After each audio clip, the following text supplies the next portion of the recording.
Good morning.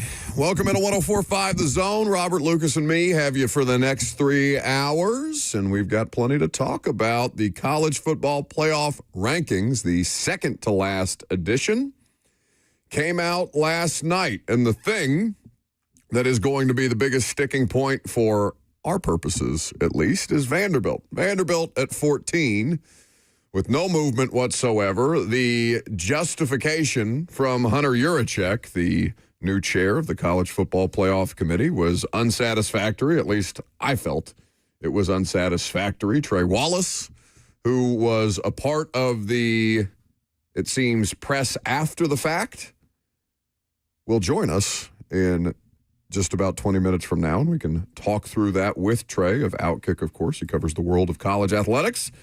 But the question was asked to Hunter Yurachek about Vanderbilt. Vanderbilt finishing 10-2 in the SEC. What is it that makes Vanderbilt, this is a very confusing way to ask this question, but it says, what is it that makes Vanderbilt be ranked so far below other 10-2 SEC teams and even below a 9-3 SEC team? Because, of course, Texas is in the top 15, but above Vanderbilt, which was going to be a talking point. They are 13. They leapfrogged Vandy and are in a situation where they look like their case for the college football playoff is at least a little more secure. This is the answer from Hunter Yurachek. The committee has a great deal of respect for Vanderbilt and what they have achieved. An amazing season, a 10-win season. When you look at their schedule, now that Tennessee is no longer ranked, which is new as of yesterday. Because they lost to Vandy, but go on. Right. Yeah. Well, are you reading Yurachek's words when you said that? Yeah. Okay. I take slight issue with, Tennessee's no longer ranked, so that's not really a great win. Yeah, they're not ranked because you beat the brakes off of them. Yes, I know. But whatever. I'm not quite done yet. Now that Tennessee is no longer ranked, they just don't have a signature win. That's crazy. Yes, I know. If you'd have let me get to the punchline, it would have been a much better for dramatic effect. So that's insane. The logic is, we took Tennessee out. So your signature win, your greatest win in the history of the rivalry, a dominant win, it doesn't mean bleep. Oh, that's crazy. It's not, to be clear, I don't think it's insane for Vandy to be outside of the top 10. And remember, but for that to be the logic is nonsense. Yeah, and they would have to be in the top 10 to be in the field at the moment.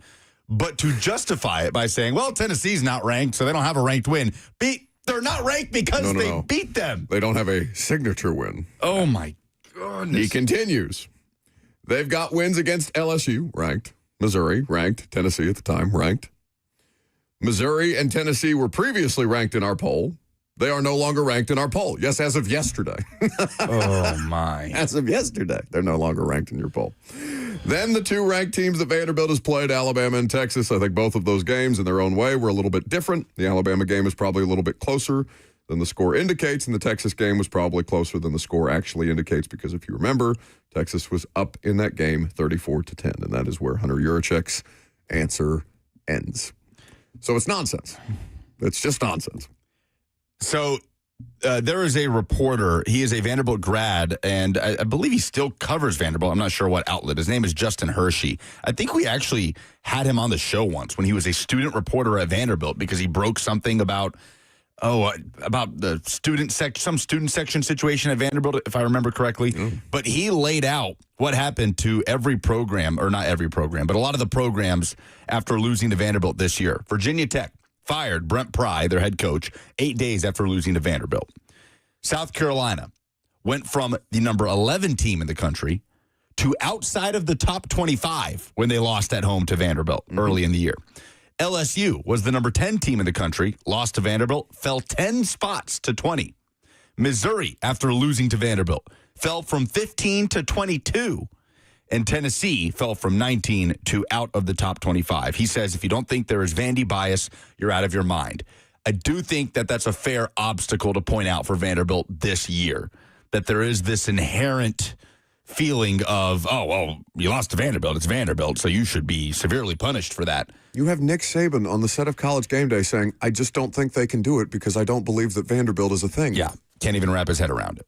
So it is an obstacle for Vanderbilt this year. It's also unfortunate for Vanderbilt that things did not happen in their favor the way it happened for Tennessee last year. A lot of things happened to help Tennessee secure a spot in the college football playoff, like Ole Miss losing at Florida. But that logic is so brutal. A lot of things Hunter Yurachek said yesterday that just have you scratching your head. It's why I don't care. I mean, we have a 3-hour-a-day talk show. And obviously, we're not going to spend 3 hours a day on the 1-11 Titans. So the college football playoff and Vanderbilt's place in the rankings is going to take up a lot of conversation here. But Lucas, you cannot convince me that any kind of dialogue around the selection committee matters because their criteria seems to be subjective. It's just out there in the universe. So if you're trying to get me to care about this person's words, whether it's Mack Rhodes or Hunter Yurachek or any of these college football playoff committee chairs that have come before them, I just don't care what they have to say because it just feels like they're throwing darts at a board a little bit. At least that's what their explanations seem to indicate. I don't know what it looks like in the room. Now, Fitzy has actually been a part of a lot of these mock selection committee things that ESPN puts their on-air college football staff through. Like he's gone through the process or as close to the process as humanly possible. So maybe he could provide a little additional context the next time we have him on as to what this actually looks like. But like every time I see this thing and every time I see the quotes, I'm just like, all right, whatever. Like I don't care. It's so hard for me to wrap my head around this thing being of any kind of importance when it just seems so arbitrary, their explanations. Yesterday was one of the worst performances, I guess. One of the most tongue-twisting, contradictory, I guess, explanations we've seen from a CFP chair, I think, in the college football playoff era. Maybe it's recency bias, but not just what he said about Vanderbilt and Tennessee, but the whole thing about Alabama leapfrogging Notre Dame, which in principle, to be fair, like I'm fine with Bama being in front of Notre Dame. I don't think there's any way Bama should be cost a playoff spot for losing the SEC championship game to the number 3 team in the country who they've already beaten this year. I think that's asinine to suggest that that should be the case, but what's also asinine is the explanation of Alabama jumping Notre Dame because they ran the ball well against Auburn, and it was an impressive win against a 5-7 Auburn team because it's a rivalry. Like just the picking and choosing of where to lay down these metrics. He said, quote, "The committee just felt that was enough of a win of a metric to push Alabama ahead of Notre Dame, beating a 5-7 Auburn team." He cited them being up 17-0. Did not mention that Auburn pushed them to the brink and came back in that game, and Bama won by a possession and needed a fumble by Auburn's star receiver to fall on to stop that last Auburn drive to potentially tie the game. It's just crazy. And he mentions that Auburn has been an extremely tough place to play this year for a lot of teams, while giving Bama credit for that win, such as Georgia and Vanderbilt. Vanderbilt didn't play at Auburn. They played at Vanderbilt. Just so many things that you're just like, and sometimes it's not even an issue. Like, I don't have an issue with Bama being above Notre Dame. But the logic behind so many of these things, it's like, oh my goodness, you just make it so much worse for yourselves. And I get that Hunter Yurachek is like, it takes some level of experience to be able to deliver an explanation well on television. And this is something, and I don't know if he's online or if he actually looks at his own social media or things like that, but I mean, he's an athletic director for a Power 4 program. He ought to be able to handle the television spotlight for what, I mean, how long is the show? A half hour on Tuesday nights? Or how long is his part in it? It's not a full half hour that he's talking for. He's up there providing an explanation for 10 to 15 minutes and then answering Reese Davis's questions. But I don't know. Every time we go through this and every time there comes out some level of controversy or controversial thing that is said or explanation that doesn't make sense, it's so hard for me to not shrug my shoulders and be like, yeah, it doesn't actually matter. It's just whatever they want to do, and we're going to have to eat it.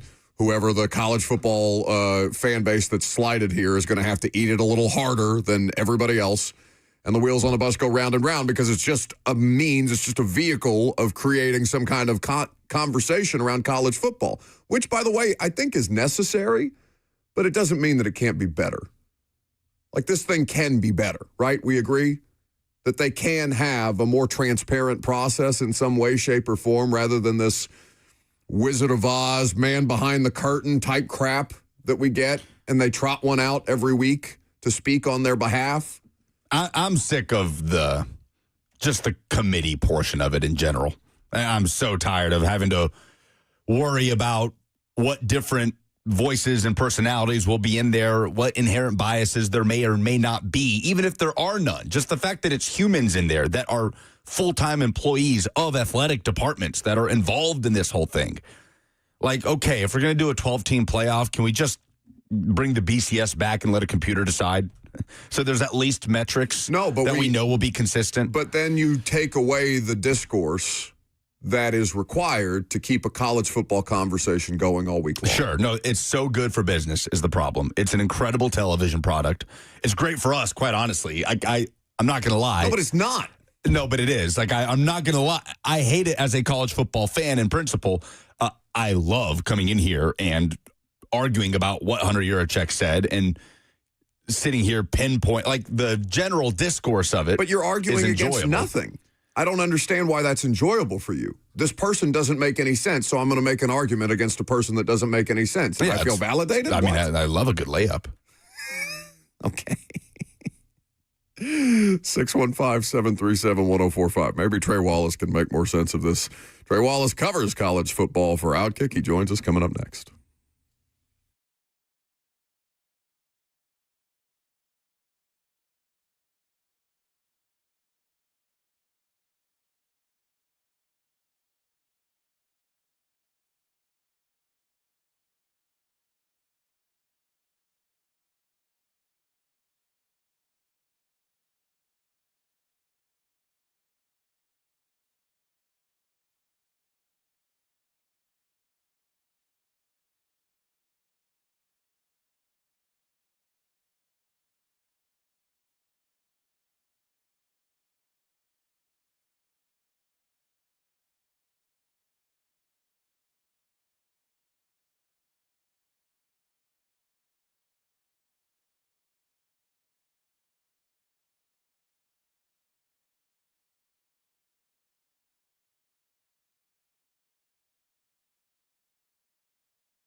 I'll be home for Christmas.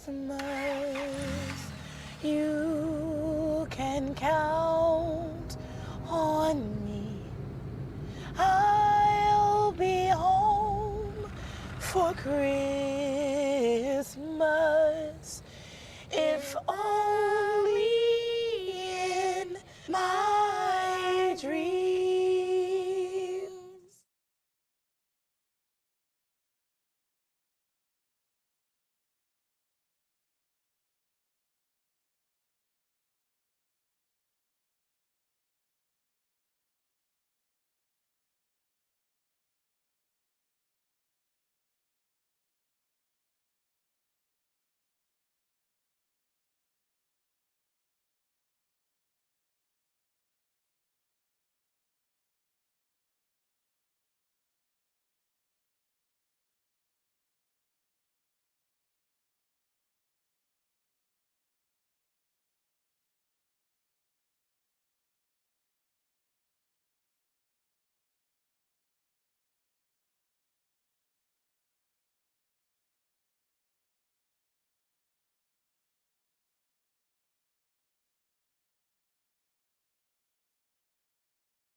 Welcome back to the show, fueled by Hattie B's Hot Chicken, the best hot chicken in the world. Trey Wallace. It's been a while since we've had him on. He's been busy covering all things SEC, be it Lane Kiffin, college football playoff, everything that's been going on in the world of the SEC in particular. At Trey Wallace _ is where you can follow along. Outkick.com is where you read him. How you living, buddy? How we holding up? He's muted? All right. Trey? I'm good. All right. Very Look, good. Man, just chop it up to haven't had any sleep in about 3 weeks. So we're good to go, man. It's okay. Everything's great. I understand. So what has been more... What has been the more interesting story to follow along with, the entire Lane Kiffin saga or trying to make sense of the College Football Playoff Committee's explanations on some of their decisions? Brother, I've given up on trying to figure out what Hunter Yurachek is saying every time he gets in front of a microphone or on television with Reese Davis, or that putrid teleconferences that they hold afterwards. To me, it's the Lane Kiffin saga. I mean, I've been doing this for a long time now. I don't know if I've ever covered something as crazy over a certain time period as well. Like this has been like even Friday in Starkville, man. Like it was just nuts. Him confronting a reporter and then afterwards wanting to play the victim, and then everything that happened Sunday and even Saturday, really, him trying to convince Keith Carter to allow him to coach the playoff, which was just a really, really dumb mindset. And then, the Sunday he says he's being chased off the road and he needs police escorts to the airport. And it's like, dude, you are making this out to be more than it is, and you brought this on yourself. So, yeah, man, it's got to be the Kiffin nonsense. And players on, what's today, Wednesday, Tuesday night, players were given, all right, you guys are good. The social media ban's off. Start blasting him now. And that's exactly what they did. Well, and it's all over Twitter. I mean, you've got Ole Miss players doing whole TikTok skits impersonating Lane Kiffin and all these different things. Like, it's a very funny form of expression to see in a situation like this. We haven't seen a situation like this ever before, given the confluence of all the different things that are going on here in particular. But I wonder, I'm kind of two minds on the Lane Kiffin wanting to coach Ole Miss through the playoffs. Because if I was Ole Miss, I would absolutely not let him do it. If I was LSU, I would say, what the hell are you talking about? You took our money. Come be our coach. Get out of here with this nonsense. If I'm Lane, though, I'm just going to keep asking for things until somebody says no to me. Like, I'm not necessarily mad at him for trying to get away with it, even though he knows damn sure that he should not be allowed to get away with it. No, I mean, I don't know if saying giving him credit is the right way to do it, Sure. but he sat there in the chancellor's office Saturday night and he tried to lay out a case. He presented his, it's like Michael Scott, his 42-point presentation, to turn the paper company around. He tried to figure out a way to coach the playoff, and it just wasn't going to happen. Like, period. I don't care if College Game Day wanted to do an entire 1-hour segment on why he should be with Ole Miss. He was not going to be a walking billboard for LSU for a full month. And I think at the end of the day too, can you really trust Lane Kiffin inside your building? I don't care what kind of parameters you set up. Oh, you can't take any players, blah, blah, blah, transfer. Doesn't matter, man. Like, it was not going to work. Like, we're already going to talk about this because it's a story as Ole Miss gets prepared to probably play in a first-round on-campus game. Like, sure, the conversation on ESPN is going to be about Lane Kiffin not being on the sidelines. But do you know how crazy it would have been if Lane Kiffin was on the sideline during that game, knowing that he was going to LSU to be their head coach? I mean, how do you even put the graphic up at the bottom? Current LSU coach, intermediary Ole Miss coach, none of it was going to work. And I think that he made things really, and this is what Lane Kiffin does. Like, he lights the match and he just throws it in the house. And I think what you saw on Sunday with him really cornering offensive staff members and saying, hey, look, you're either hopping on that plane or you're not going to have a job. And it put a lot of people on nerve. I mean, I was there. It was wild. And when he went in and met with the leadership council, Well, actually, he didn't meet him. The Leadership Council had to track him down inside the building. And he wanted to frame it as, well, the players wanted me to stay. No, they didn't. There was one player that wanted you to stay, and that was the starting quarterback. But the rest of them said kick rocks. And so this is Lane Kiffin. Like, I give him credit. He stays on par with who he is. And I think the press conference on Monday kind of showed that. So it's not going away. Ole Miss canceled their press conference that was going to be scheduled for Wednesday afternoon to announce Pete Golding while also doing the signing day thing. But the way they got around it is all right, players, have at it on social. At the same time, Pete Golding will release a statement that pretty much takes a shot at Lane Kiffin, and we'll talk about it here in the next couple of weeks. Trey Wallace of Outkick is here with us on 104.5 The Zone. You can follow along at Outkick.com. So there was a question of whether or not Ole Miss would have been penalized for not having Kiffin on the sidelines any longer, and that's not the case. They actually move up a spot to number 6, and Charlie Weiss Jr. will continue to coach and call plays, despite the fact that he will go on to be Lane's offensive coordinator at LSU. Before the Lane news was official, where were you on Ole Miss as a national title contender? And now with Lane in Baton Rouge and knowing Charlie Weiss Jr. will be calling plays with Pete Golding as head coach, where are you on Ole Miss's chances to make a run in this thing? Yeah, I mean, before everything went down, I would have look. I thought Ole Miss would have a really decent shot of making the semifinals and be in contention to play for a national championship. I did. Like they had the offense to do it. They can stack together a good defensive performance. I think Pete Golding is really good at what he does. I'm not going to say they would have won the national championship, with Lane, but anything could happen getting you to the semis. I think now in the spot with Charlie White, by the way, that's just weird. It really is weird that Charlie got on the plane. And in talking with sources about this, like Weiss was conflicted about that, but it was kind of the spur of the moment. All right, I got to go type of deal.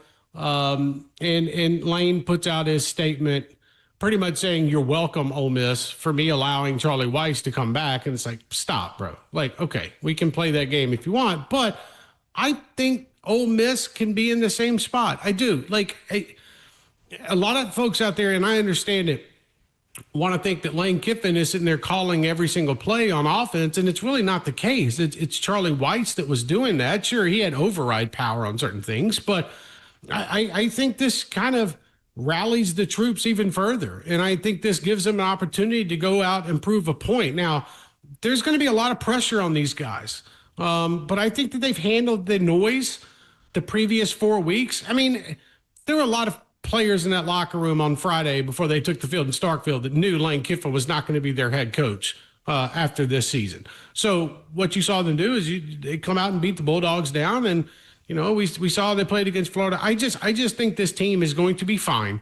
I think that they can still go out and win a couple of games and be in contention for a national championship, there towards the final 2 weeks. And also at the same time, knowing that this has been probably the wildest scenario these players will ever have to go through, in their college career. And I get we're in a transfer portal transaction business, but at the end of the day, man, everything that was going on inside that building leading up to this past weekend, it's not lost on me what the players have had to go through is the best way to put it. So I think they're going to rally, and I think they're going to put up a good performance. Taking a step back and looking at the field as a whole, Trey, where are you putting your line of demarcation, so to speak, on the teams that are outside of the top 10, which is kind of where you have to be unless you're one of those last two conference champions, teams that are outside of the top 10 that still have a prayer, depending on what happens on Saturday in conference championship weekend? Where is the line that you're drawing? Is it 11 after BYU? Are you saying anybody after Miami at 12 is pretty much toast, other than the obvious, Virginia if they win the ACC? Where are you drawing that line? Yeah, and here's the thing, too. I don't really trust Miami. Like, that's the problem. I don't trust them to go on the field and put up a consistent performance. So, I mean, I think we could draw that line probably there. I think at the same time, I'm not going to come out and say there are 12 teams that can win a national championship. I know they're going to have the opportunity, but I think that we're probably around 6 or 7. Like, the other problem is, too, I don't trust Oklahoma's offense right now. Like, I think they're going to get in, but I don't trust their offense, what they could do. Like, sure, defensively. I think this sets up a weird, obviously it's going to be a weird scenario on Saturday if Duke wins the ACC. And then there's an opportunity for James Madison if they win the Sun Belt, and Tulane if they win the AAC to grab 2 spots. And then, the other interesting factor in all of this is if Texas Tech beats BYU, okay, who drops out, who jumps in? But then the chaos part is BYU beats Texas Tech. All right, that's 2 from the Big 12. You're potentially getting 2 from the G5 in. So now it's up for grabs. And I'll say this too about the SEC championship game. I know Indiana and Ohio State is going to be fun. It's going to be big. It's going to be great for the fans. But looking at you. But at the same time, whoever loses that game is not dropping out of the top 4. So you're good. You're going to get a first-round bye. Atlanta, that could present a little bit of chaos. If Alabama loses by 3 scores, let's just say 17 points, something like that, and Georgia beats them up, which I think is a possibility, Greg Sankey's going to immediately hold a media gathering at 7:15 to lobby why Alabama still deserves to be in the playoff. And I would say to that, okay, you got 3 losses. I know the argument about not being penalized for playing in a conference championship game, but if you just got beat up by Georgia, all I've heard for 5 weeks from the CFP committee is about data points and margin of loss and then the margin of, like, I don't know what to expect here. And that's where I think there is a possibility that Alabama could be left out. And so look, if they were to lose by like 10 points, sure, they're going to be in. But what I am saying is that there is an opportunity for Georgia to wreak some chaos that maybe Auburn couldn't finish last weekend.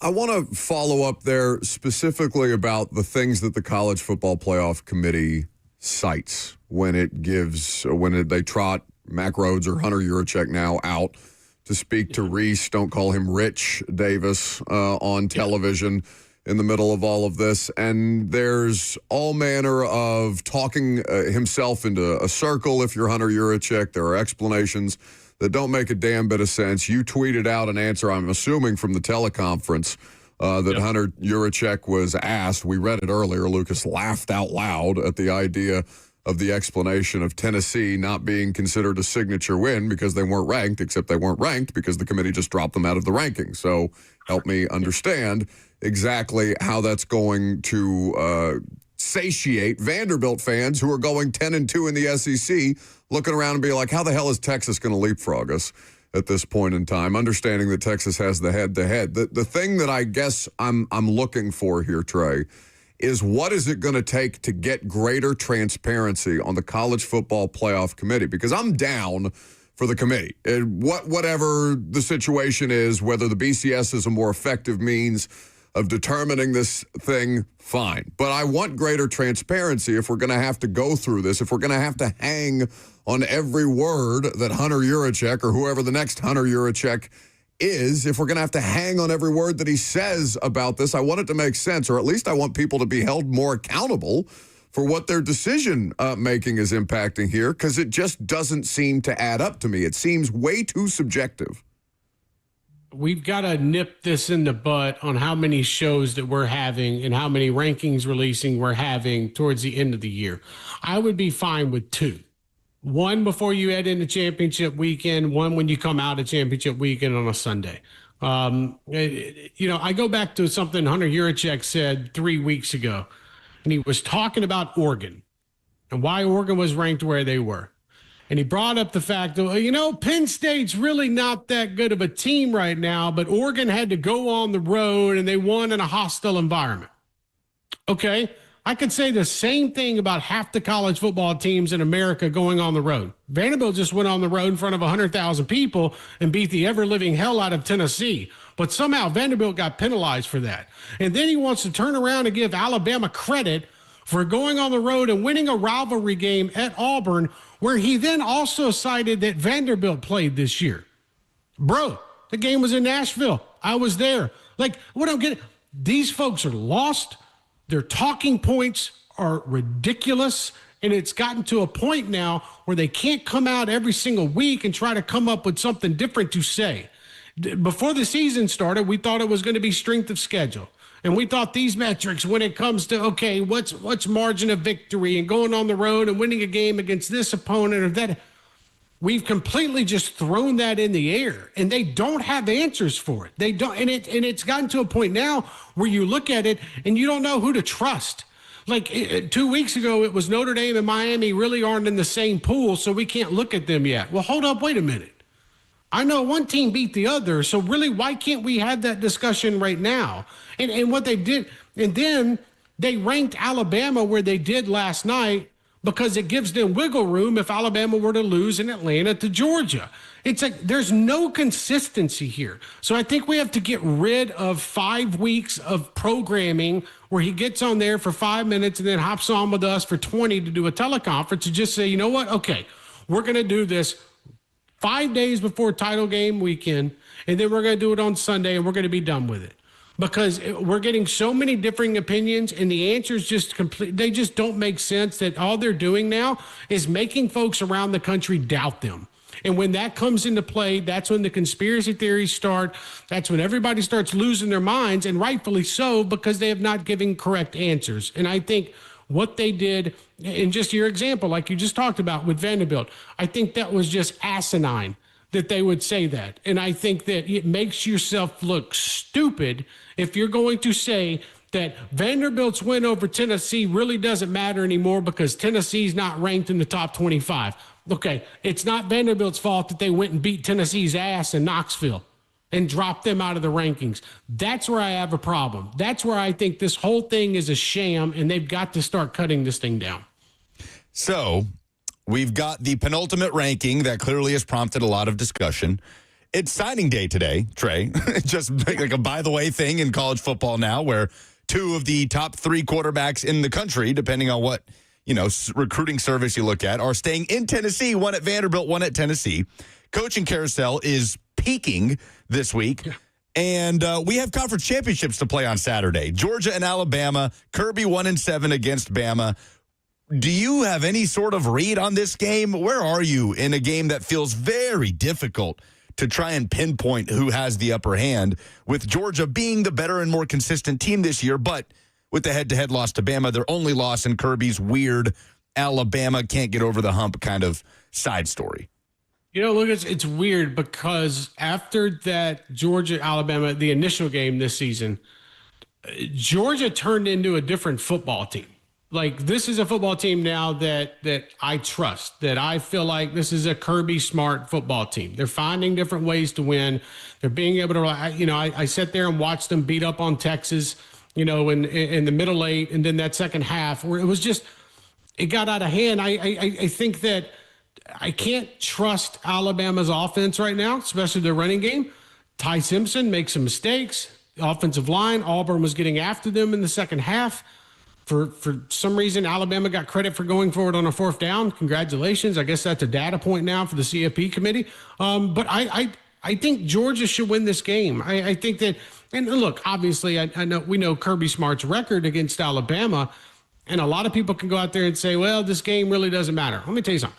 It matters to Kirby Smart. If he's going to be in it, he wants to win it. And I think that is going to rub off on the football team on Saturday.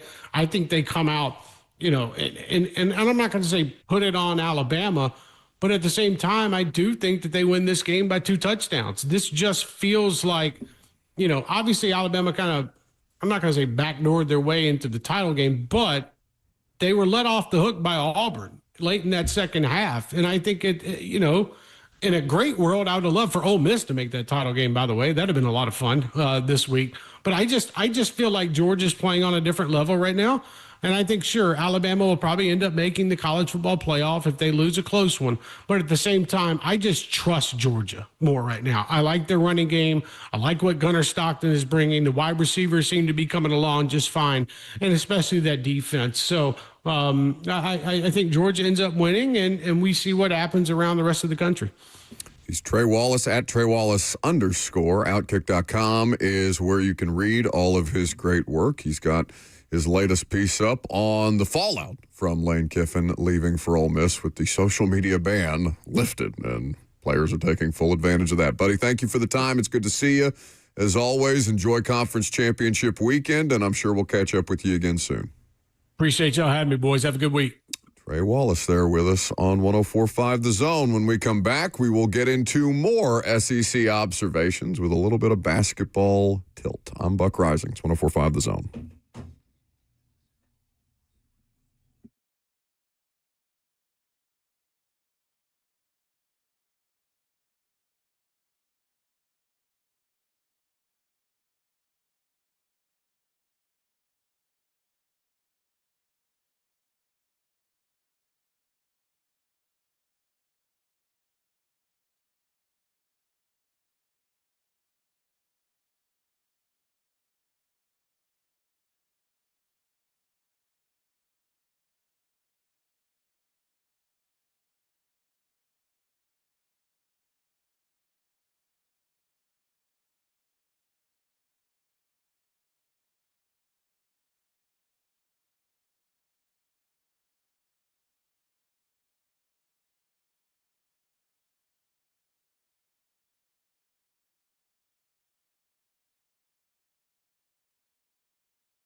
talk about hoops. The SEC ACC Challenge, there were some fantastic games last night. Big-time programs going head-to-head. It'll continue on into tonight. And early on, after day one, not so great for the SEC. ACC taking 6 of 9 matchups, including a photo finish in New York. Syracuse 62, Tennessee 60.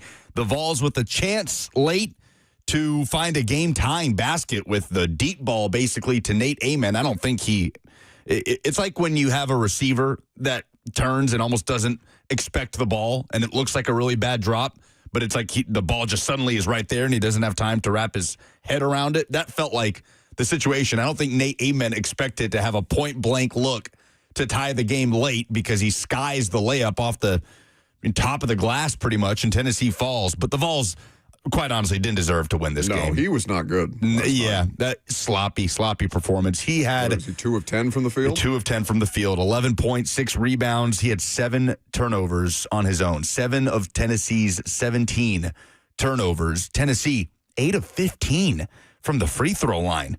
Just dreadful from the charity stripe. In a game that you lost by 2, that's a tough pill to swallow. Rick Barnes had an interesting quote after the game where he said he told the team...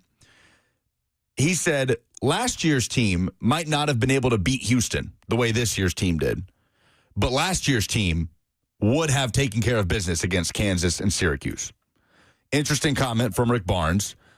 Tennessee not great from beyond the arc, 4 of 13. They didn't put up a ton of shots. This was a scrappy game. Jalen Carey showed up in this game, had 22 points off the bench, 9 rebounds, did miss a potential game-winning attempt late on a feed from Jacoby Gillespie that kind of forced Tennessee to foul and then go for that long ball to Nate Amen towards the end. But overall, the Vols have not been clean, especially in the second halves against Kansas and Syracuse since that signature win against Houston.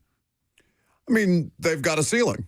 If Jacoby Gillespie and Nate Amen are not playing well and not playing well together, then they falter, at least in the early sample size. Now, how much of that will be ironed out as we move forward through the rest? It's very early in the college basketball season, so I don't want to make it any kind of like season-long indictment of they have a ceiling if these two players don't play well individually or together at the same time.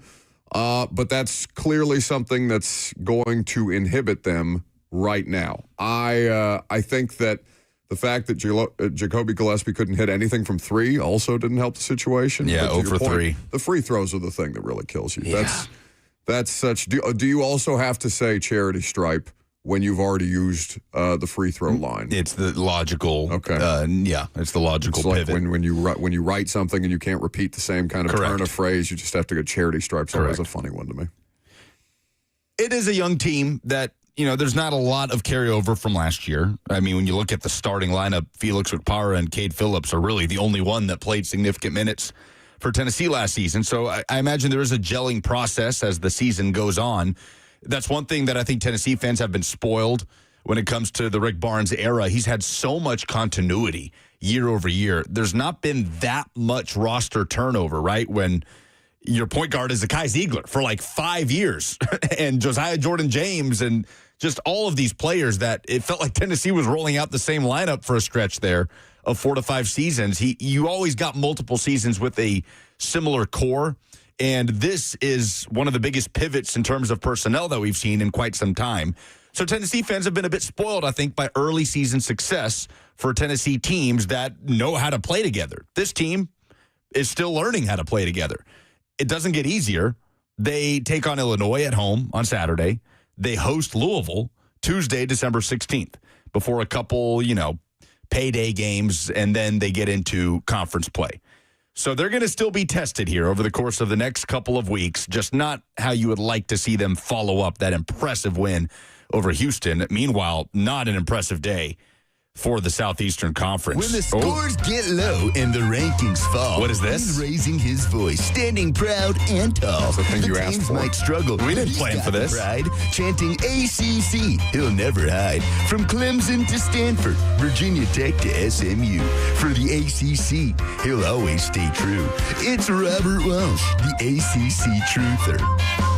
Go North Carolina, gonna raise them Take your shirt off. Spin it radio head just like a helicopter. Oh, all that talk last year. Y'all was talking big. Y'all was talking big like them Gators' mouths talk big. What happened to them Gators? Oh, if you was ranking the SEC, you lost last night. Oh, I thought y'all was coming for every sport. Oh, I thought the SEC was supposed to wipe the floor. Oh, the ACC is a subpar conference. That's all I heard last year. Oh, the SEC, worst team's better than the 8th best ACC team. Not yesterday, buddy. What happened to that? What happened? Oh, let's go through it and look real quick. Florida, who 5-3 now, but was 15, not no more. Duke took them down. Duke undefeated, 9-0. Tennessee, you done talked about it. Sorry, Vols. Don't want to upset you guys. You're very mean on Twitter. Don't want to hear anything from you guys. But then to Kentucky, now they're 5-3 on the season. Kentucky sucks. Dropped to North Carolina? To North Carolina? They ain't even good no more. That's what everybody was saying. They ain't even good no more. Virginia Tech, whatever. South Carolina's not that good. Overtime. Oklahoma over Wake Forest, the Fighting Steve Forbes. We love Steve Forbes. They're still fighting. Hope they figure it out. Miami over Ole Miss? And then Notre Dame, ACC legend. They come to the conference when it matters. Taking down Missouri. What happens tonight? What happens tonight, Lucas? Go ahead, take your victory lap. Yeah. Take your victory lap before John Calipari has a chance at Louisville, an opponent he knows well, before Alabama has a chance to host Clemson, Vanderbilt with a chance to knock off SMU in a battle of unbeatens at Memorial Gym. You go ahead and take your victory lap. I would not be that worried about Arkansas if I was Louisville. I would be worried about what that's going to look like between Clemson and Alabama. Auburn fans about to find out what Wade in the water. When they find out about Will Wade in the water tonight, it's over. It's over. Y'all have your fun in football. You have your fun in baseball, hockey, field, track, bowling, darts, pool, anything you want. But basketball, it's coming back to the ACC, baby. That's what I'm talking about. A whole lot of SEC mouths were running last year, but I think we're back to status quo. I think we're back to our M.O. I think it's back to the big orange ball bouncing in the ACC's court. What you think about that, Lucas? Mr. SEC Pied Piper, Mr. SEC's so good. What happened? Duke is awesome. Yeah, they're really, really good. Duke is so good. He's so good. He is excellent. I am very upset that both the Patriots fans and Duke fans don't deserve to be this good again. This is very annoying. The two of the least likable fan bases anywhere in sports are just going to get, cruise right in to the next generation of great success. John Shire appears to be the right coach for that job, and he's got them playing at an extremely high level. It was a close one, 67-66 over Florida. What? Horseshoes and hand grenades. That's the only time it counts, baby. Also, I don't know how Kentucky even kept this. I don't even know how they had a chance to win this game with how poorly they played. They had a 12-minute stretch of no field goals. As Robert pointed out, North Carolina is not very good this year.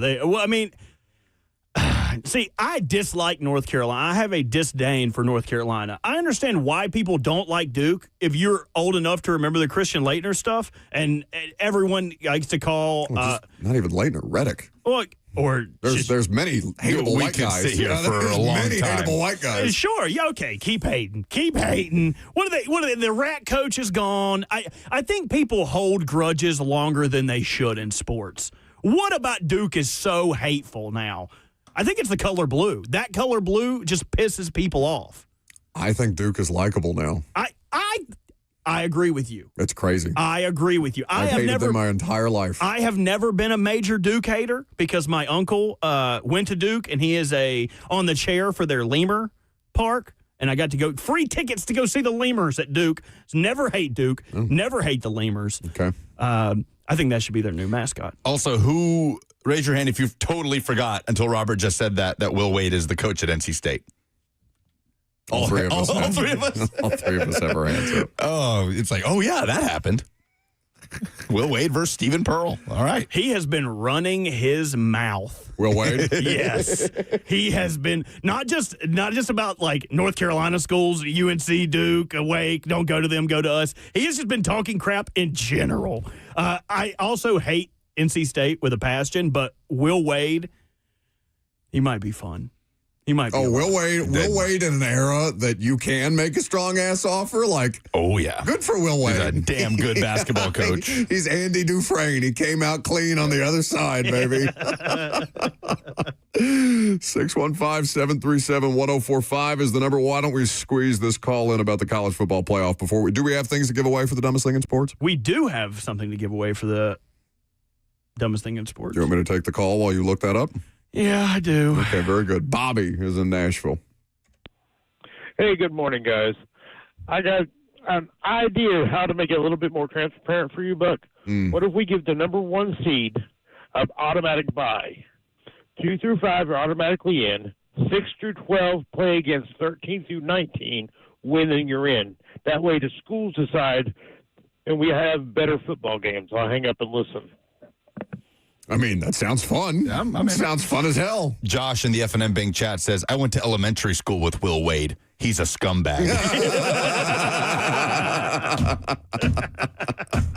He used my brick red crayon and didn't give it back. What was he doing in 3rd grade to make you say that? Stealing people's lunch money. No, it was him that farted. Everyone called him Fart Boy for the rest of his scholastic career. Will Wade's the kid that put Nair in somebody's shampoo bottle in the locker room. In kindergarten? What? We did that to a guy in high school. That's probably the only time I felt bad about pulling a prank on somebody. Oh, gosh. He probably looked like he survived a nuclear fallout. You ever seen one of these hairless cats? Oh, yeah. Yeah, looked like one of them. What do we have to give away? It was tough. Dadgummit, Lucas. Now, just hold on. We have our friends at Logo Brands have brought back their annual warehouse sale, and we have a chance for you to win a family 4-pack of tickets to their VIP event this Thursday that gives you early access to their warehouse sale where over 1,000 team products are over 50% off before the public can get in. And all you'll have to do is tell us, what's the dumbest thing in sports? 615-737-1045. If you want that family 4-pack to Logo Brands VIP event, you can give us the dumbest thing in sports this week. Coming up next.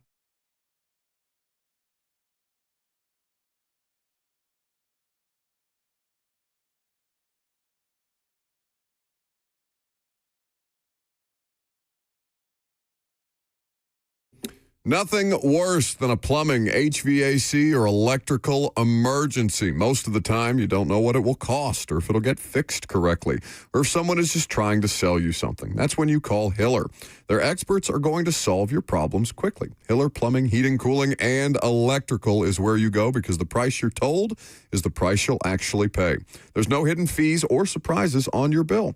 You can go online today at happyhiller.com and understand and trust and know that you will have the best service possible because they've been in business for over 35 years, are family owned and operated, and their techs are professional, experienced, and trustworthy. When they're on their way, you'll receive a photo of the tech and a link to track them in real time. No more wasting time waiting around. 100% satisfaction guarantee of happy you'll be, or the service is free. That's the Happy Hiller promise. So like I said, book online today at happyhiller.com.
It is 11:03. Good morning from the 104.5 The Zone Studios. I'm Lucas Panzica. College football playoff rankings came out. The penultimate rankings before the field is officially set, and Vanderbilt stayed put at 14 and were leapfrogged by Texas, who move up to 13 in the country as conference championship weekend looms. It is National Signing Day in college football, and it is officially official. Nashville Christian quarterback Jared Curtis, the 5-star, is signing with the Commodores. He is the highest-ranked recruit in Vanderbilt football history. Tennessee looking to lock up a top 10 class in the class of 2026. College hoops, the SEC-ACC Challenge got underway Tuesday in the ACC with the upper hand. 6 wins, 3 losses, including Syracuse upsetting number 13 Tennessee 62-60, a second straight loss for the Vols after that win over Houston. Duke edged out Florida. North Carolina won at Kentucky on Tuesday. And the college football coaching carousel keeps spinning. USF reportedly hiring Ohio State offensive coordinator Brian Hartline. Kansas State head coach Chris Kleiman is retiring, and the Wildcats are set to hire Texas A&M offensive coordinator Colin Klein as he returns to where he played college football. For all your foundation repairs and waterproofing needs, visit USSTN.com. Breaking news at once on your home for the Titans and Vols. This is 104.5 The Zone.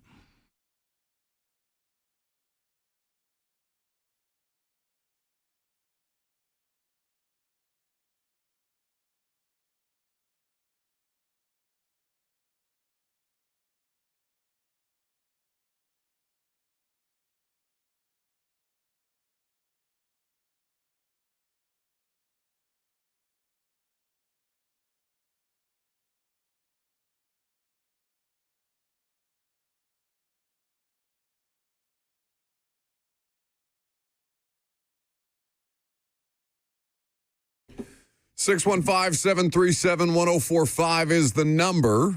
If you call in and give us the dumbest thing in sports this week, Robert, you win a family 4-pack to Logo Brands VIP event. Now, people may not know what Logo Brands is, just sight unseen.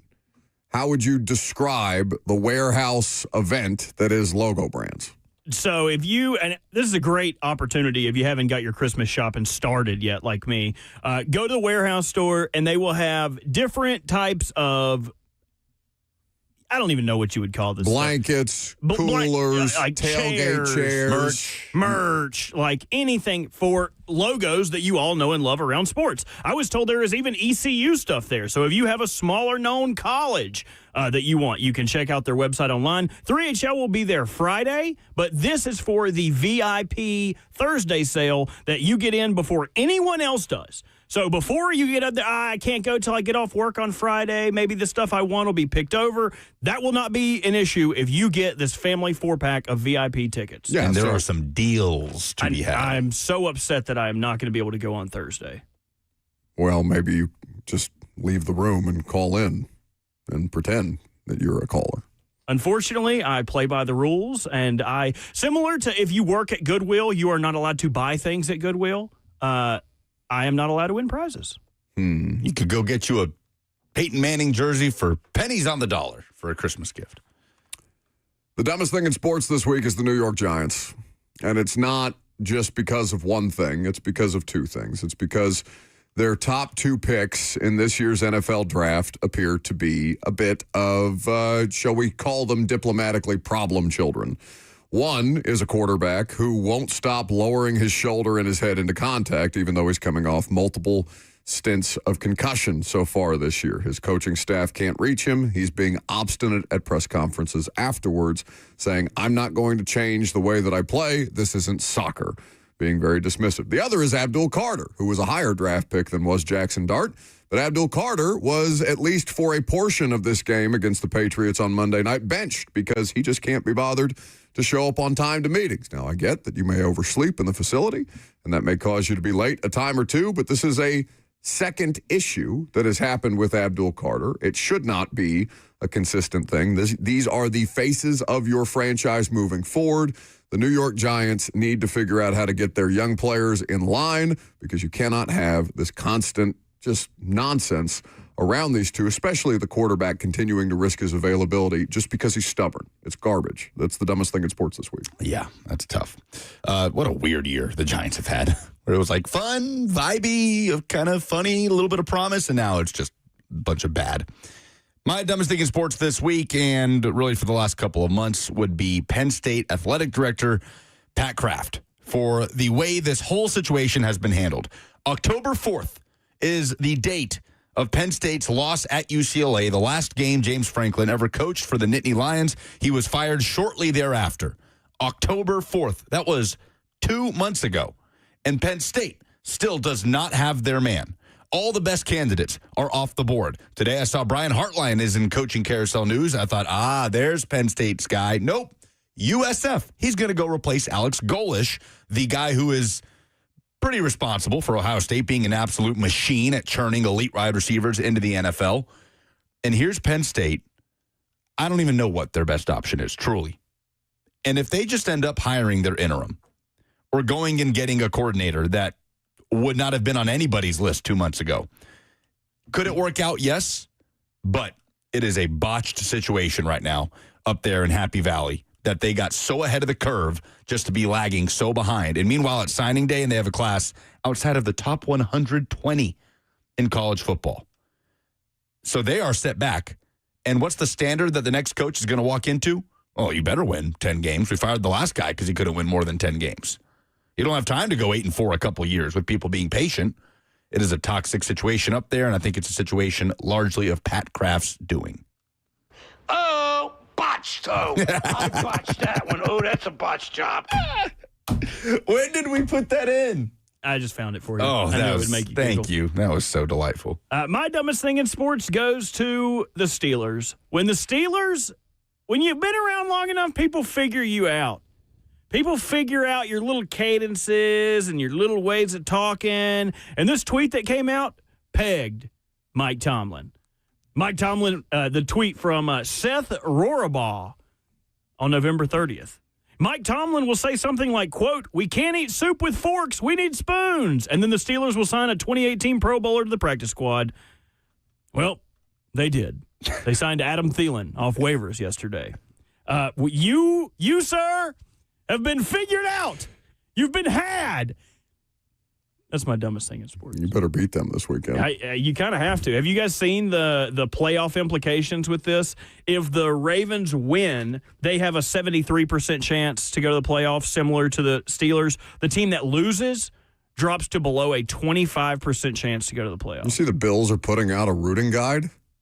Like who Bills fans should also be rooting for, like the Titans to win, the Raiders to win, to help their playoff chances? Well, I think what they want is an easy playoff matchup because they're probably not going to get the number one seed. Because I see a ton of Bills fans saying, like, the most, right now, according to percentages and mathematicians and all these smart people, the most common playoff matchup that is scheduled to happen right now would be the Bills and the Ravens. So Bills fans have been like, we don't want to play the Ravens again. We want to play the Steelers. We need the Steelers to win. So Draymond Jones half a sack away from the 2 sacks. Oh, who cares? He can have it. He can have 45 sacks. It doesn't matter to me. You can have your 15 precious spots. Titans fans be rooting for the Ravens this weekend. And Draymond Jones, Raven up. That's what they say. Just assume every team just puts up at the end. Just like what's our dude? The bird guy. Bird up. Oh, Eric Andre. Raven up, baby. I like Raven up less than I like pegged Mike Tomlin. Oh, Mike. Stop it. 615-737. Stop it. I didn't do it. You did it. What's the dumbest thing in sports this week? Maurice is in Nashville. Remember to stay on hold for the opportunity to win those tickets. Hello? Hello. Hey, my dumbest thing would be the Pavia brother getting his butt arrested for public intoxication after the Tennessee game. I appreciate the call. Thank you for it. Yes. Isn't it funny how, like, I feel like every time we add a caller on here, they're always, like, walking into a haunted house. Hello? Hello? Is anyone, can you hear me?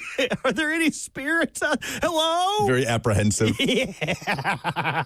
How many times has a Pavia brother been arrested Multiple. after a Vanderbilt game this year? During or after, multiple. Listen, they are living life to the fullest this year. I don't blame them. Javier Pavia is the one who got arrested this time around. I'm not Oh, my sure. gosh. Do we know their names? Diego, Javier, and what? It's like the Three Musketeers. I just know the Javier is the one that got arrested in Knoxville. No, we got to find the other one. Guesses. I need guesses. What's this, an eclectic this feels like name? it could, we could get into trouble here. Fernando Pavia. Yeah, this feels like we could get in trouble, but my vote is Fernando. His other brother, Roel, Roel, was arrested back in August in Nashville. Very good. I looked up Javier Diego, and that's someone from Red Dead Redemption. Javier Diego. It's It's a name, first and last? at first and last. It's like that's the Spanish Ricky Bobby. I am. Two first names. John is in Lafayette. Yeah, mine is for Young Sun Koo on Monday night with the chip shot field goal, looking more like a 25 handicap golfer on Saturday morning versus an NFL kicker on Monday Night Football. Yeah, it's bad. It was real bad. That's Young Wei-Koo. Young Sun. Oh, Young you're only Wei-Koo. wrong until you're right, baby. Big pronunciation guy now. Yeah, big Young Sun Koo. Young Wei-Koo. Every time I talk to my buddy, how's Charlie? Young Sun Koo. I don't get it. His son's name is Charlie. And he's cool. And he Koo. Young Sun Koo. That's a stretch. Yeah, well, it's the only stretching I get to do, buddy. Do you want me to take this last call or you want me to raw dog it? Mystery Vortex. Yes, Mystery run it. Vortex? All right. Caller on line 4. What's your dumbest thing in sports?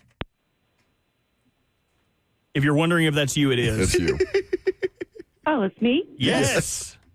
Oh, hi, y'all. Hi. What's up? My dumbest thing in sports is letting Lane Kiffin leave Ole Miss. That was the dumbest thing I think Ole Miss could have ever done. So you would have rather them, I mean, it didn't sound like there was anything they could do to keep him, though. Does that matter? Yeah, because it's like they were having a good season. He's done pretty good with that team. And for him to leave at the when they're fixing to go to a bowl game, no, dude. That was not cool. I appreciate the call. I think he should have stayed. She was saying that was not cool. Pick a winner. Maurice. Maurice! Only if he'll say hello the same way again. Maurice, are you there? Will you say hello? Hello? That was perfect. All right, Maurice wins. Well done. Your comedic timing is excellent. And because of that, you get a family 4-pack to Logo Brands VIP event. Ooh.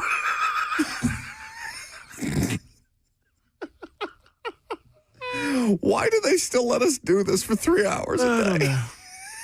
It's too close to the holidays. They can't fire They us right can't now. care. Yeah, that's too late now. Think about the children. Think about young son that's cool. It was a pity laugh. It wasn't real. The state of the balls heading into bowl season. We'll talk about it next.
Welcome back to the show.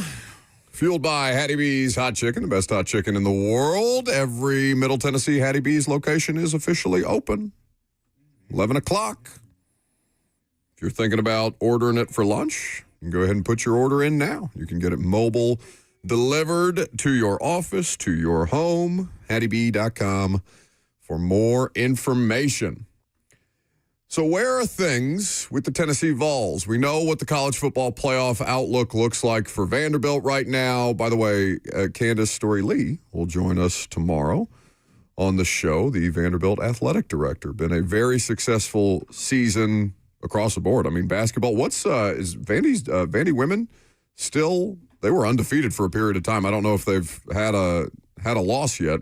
Still ranked as far as I know. I have not checked in with them in quite some time. I know the men's basketball team's having success. Both men's and women's Vandy basketball, 8-0. Awesome. So Vandy athletics really kicking on all cylinders, and so we'll look forward to speaking to Candace for the first time on our show anyway this season. I'm sure she'll have some thoughts on the committee's lack of valid explanation around Vanderbilt's staying at 14 in the college football playoff rankings and the lack of signature win, as Hunter Yurachek said, because Tennessee was not ranked, except they were ranked until yesterday. Anyway, where are things with the Vols, however, after suffering an ass-kicking at the hands of Vanderbilt in their final regular season game?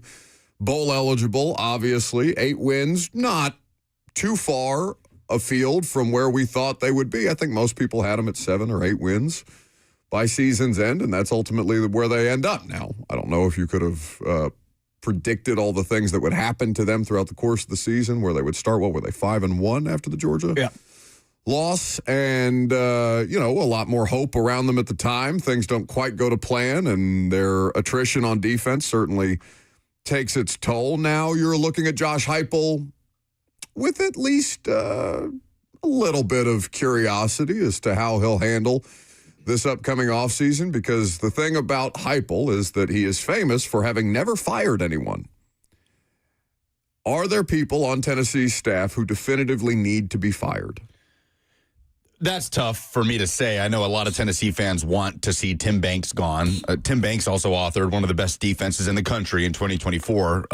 One of the primary reasons why Tennessee won 10 games and got into the playoff last year. The drop-off was substantial this season, and really fundamental things that Tennessee just did not do at a very basic level. Tackling, assignment football, very simple things that they were just dreadful with in the last half of the season, which just can't happen. So I'm not going to act like I know enough about the inner workings of that staff to know who's responsible for what and who needs to go. But it is a serious question this year. Is this the year that Heupel finally parts ways with someone by firing them, which, like you said, has not happened? Weird season, right? Very strange season for Tennessee. It probably was always set up to be that with all the question marks, and we didn't know what Aguilar was going to be. And then it's like, boom, okay, Aguilar is better in this offense than Nico was. All right, let's see what happens here. And then they almost knock off Georgia. They're a missed field goal away from beating Georgia, but yet still you came away confident from that game because it was the closest you had played Georgia. Physically, you matched up, all of these things. And then the season kind of goes along. You beat a lot of the teams you're supposed to beat. You slip up against Bama, Oklahoma, and then get routed by Vandy. And at the end of the year, you're 8-4, which pretty much matches up with preseason expectations. But those expectations took a lot of twists and turns as the season went on. And when it's said and done, it's crazy that none of Tennessee's 8 wins came against a team that is bowl eligible. Isn't that insane? To win 8 games and not one of those teams will be playing in a bowl game. Mississippi State, Arkansas, any of the cupcake games you played, Syracuse, none of them. Yet still, you were a missed field goal away from beating Georgia. You were 1 or 2 plays away from beating Oklahoma. And if those games go differently, like, you're probably in the playoff. Yeah, and the conversation then becomes, okay, how much different is the Georgia team that they played versus the Georgia team that's in front of us now? Yeah, it's a better version of Georgia that we're seeing now. I think that's, a fair part of the dialogue, and obviously their opportunity, their biggest opportunity, their biggest slip-up was Oklahoma at home, and Oklahoma had earned that absolutely. Then went to Tuscaloosa and basically did the exact same thing. They haven't looked as strong since then, but it's good enough to pad their resume, and it's a more meaningful win than any that Tennessee had. So it's weird, but like I said, you couldn't have predicted how it was that we got to 8 wins with Tennessee, but that they ended up with 8 wins is about where we thought they would be. Robert, this was a bit concerning after the game. Could we hear from Tennessee quarterback Joey Aguilar after the Vanderbilt game, talking about some of the little things that Tennessee was not doing well that maybe led to some of the spots that they faltered in this season? I would just probably say our week of preparation. Some days, we're really good at practice. Some days we're a little slower, and that carries on to game days. So I think what we got to do is just, attack the week like it's your last. Sometimes it could be your last, sometimes it can't, and we're grateful that we're able to keep on going. But I think we just got to, attack practice every day more seriously. And not saying that we don't, but there's an extra level of urgency that we can have attacking that practice week by week. So I would just say that. Well, that's a red flag. Who's that on? Yeah, like you said, it's going to be an interesting offseason for Heupel, not just for the coaching staff, but you got a lot of players that kind of broke out a little bit this year that you imagine you're going to have to work to keep, whether it's Braylon Staley. I don't know if Mike Matthews is going to be coming back and asking for more. Chris Brazzell, is going to be a draft pick. I don't know when, but he's out the door, you would imagine. Along the offensive line, guys that stepped up. Jaden Perlotti emerged as a freshman linebacker. Are you going to have to pony up a little bit to keep him? And then in the meantime, Tennessee is signing. It's all kind of status quo for the moment. The best class they've signed in the Heupel era. 247 Sports has Tennessee as the number 8 class in the country right now in the class of 2026. Faison Brandon, the headliner, which I don't know if you saw reporting by Pete Nakos that he's making just over $1 million coming in, less than Nico was on the front end. But Brandon is signed. Tristan Keys, the 5-star receiver you flip from LSU. Gabriel Ascenda, the 5-star tackle from Baylor School in Chattanooga. Joel Wyatt right here at Oakland High School, who's playing for a state championship too Saturday. So it's the best class you've signed under Heupel, yet it's kind of drowned out because the biggest news recruiting-wise in the state right now is the fact that Jared Curtis is signing with Vanderbilt. It's kind of crazy, this world that we're in, but however you shake it, arguably the best 2 quarterbacks in the class of 2026 are going to Tennessee and Vanderbilt.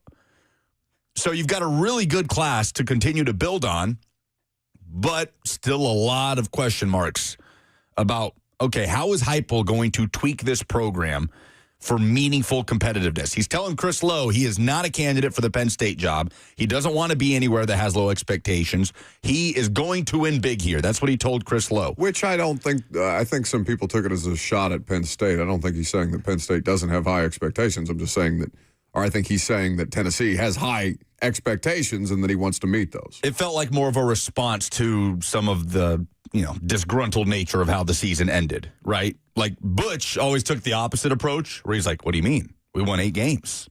When's the last time you went? How can you not be happy with that, right? Famously, that SEC Media Days. Was last season a disappointment? No. Yeah. It wasn't a disappointment at all. And then explained all the reasons why it wasn't a disappointment when everybody knew that it was. So he says the right things, but how are you going to attack this offseason to ensure that there is a leap that will be expected in 2026? 2025 was a bit of all right, let's see what happens here.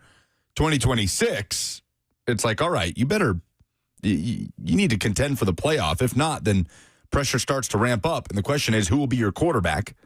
And will this lawsuit go through where Joey Aguilar is a plaintiff on Diego Pavia's lawsuit towards the NCAA fighting for another year? And if you're a Vols fan, do you want Joey Aguilar back as that bridge starter? I think the answer is yes, because you got to go out and get a guy anyway. It's unlikely Faison Brandon will start on day one. What is likely, I would imagine, it's just not something that they've done. We haven't seen it happen yet. I don't think Faison has the expectation that he's going to come in and start day one. But if he's the best option. Sure, if he's the best option. But Tennessee is not going to go into, you figure one of Merklinger or McIntyre will be out the door, right? Just with the state of college football. Everybody just assumes that's going to be Merklinger. So obviously Tennessee's not going to go into next year with just George McIntyre and Faison Brandon. If Aguilar and this lawsuit doesn't pan out, they're probably going to go get somebody.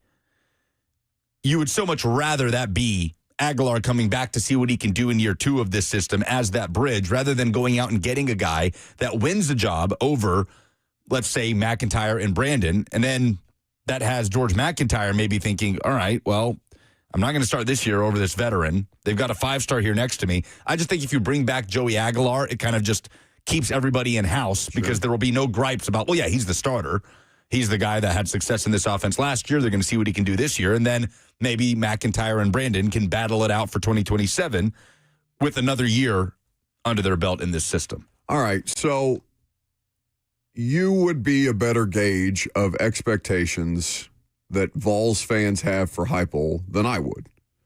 But if you're telling me that the expectation is simply to make the playoff, that feels to me a lower bar than I would expect the vast majority of Vols fans to have. I don't think, at least, again, I'm dropping in from 1,000 feet here, so I could be off base. But I don't think that they're content to just make the playoff, right? I think this year, the way it played out, some of the questionable decisions that Josh Heupel had that were scrutinized, rightfully so, understanding the context that is involved with their defensive struggles and the injuries that are there, and maybe the 2 corners make a world of difference. I don't know. We won't ever have the answer to that question. But I think that this year starts a conversation about Josh Heupel, and that everything after that, if it does not meet or exceed expectation, ramps up the pressure on Josh Heupel. I would think that just simply getting back to the playoff is not sufficient. Yeah, you're probably not wrong in that. Getting back to the playoff does not lead to Heupel getting fired, right? Like if you were to make the playoff and lose in the first round, I do think that but it then starts to ratchet things up a little bit. Like if we're starting a conversation now about, all right, is Josh Heupel the guy to move this thing forward? If yes, okay, let's see it. If no, what are the next steps here? But we're not to the point where next steps have to be considered or taken or anything like that. But a conversation has started. You would agree? Yeah, sure. There's a lot of scenarios at play here. Like, I'm not going to sit here and say there is no way it is straight up impossible that Josh Heupel is fired either during or after next season. I'm not going to say that. James Franklin just took Penn State to the national semifinal and then got fired 6 games into the season. The landscape is insane. Now the Franklin thing is an anomaly, right? Penn State looks like a dumbass today for all of the reasons that we outlined earlier. But if Tennessee were to, for whatever reason, like the defensive struggles carried over to next year and Heupel didn't make those changes to his staff, and next thing you know, the Vols are 3-3 or 3-4, 3-5, then yeah, I could see it if it continues to go down that hill. You could also see Tennessee taking a big leap and all that confidence getting restored and being back in the playoff, but losing in the first round, and fans kind of mumbling and grumbling about Heupel a little bit going into the following year.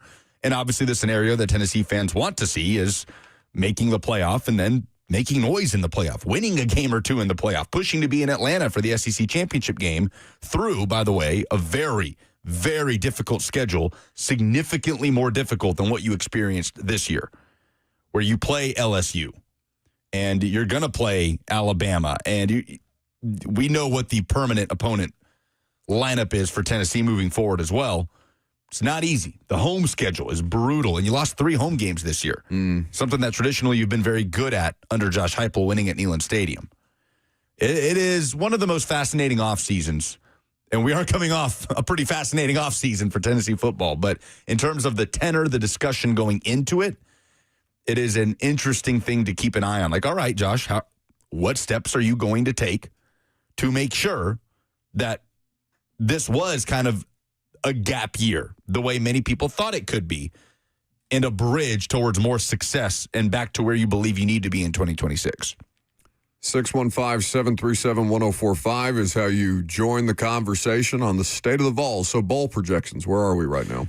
Well, you figure Tennessee's going to land in either the Gator Bowl, the Mayo Bowl, Music City Bowl, or ReliaQuest Bowl.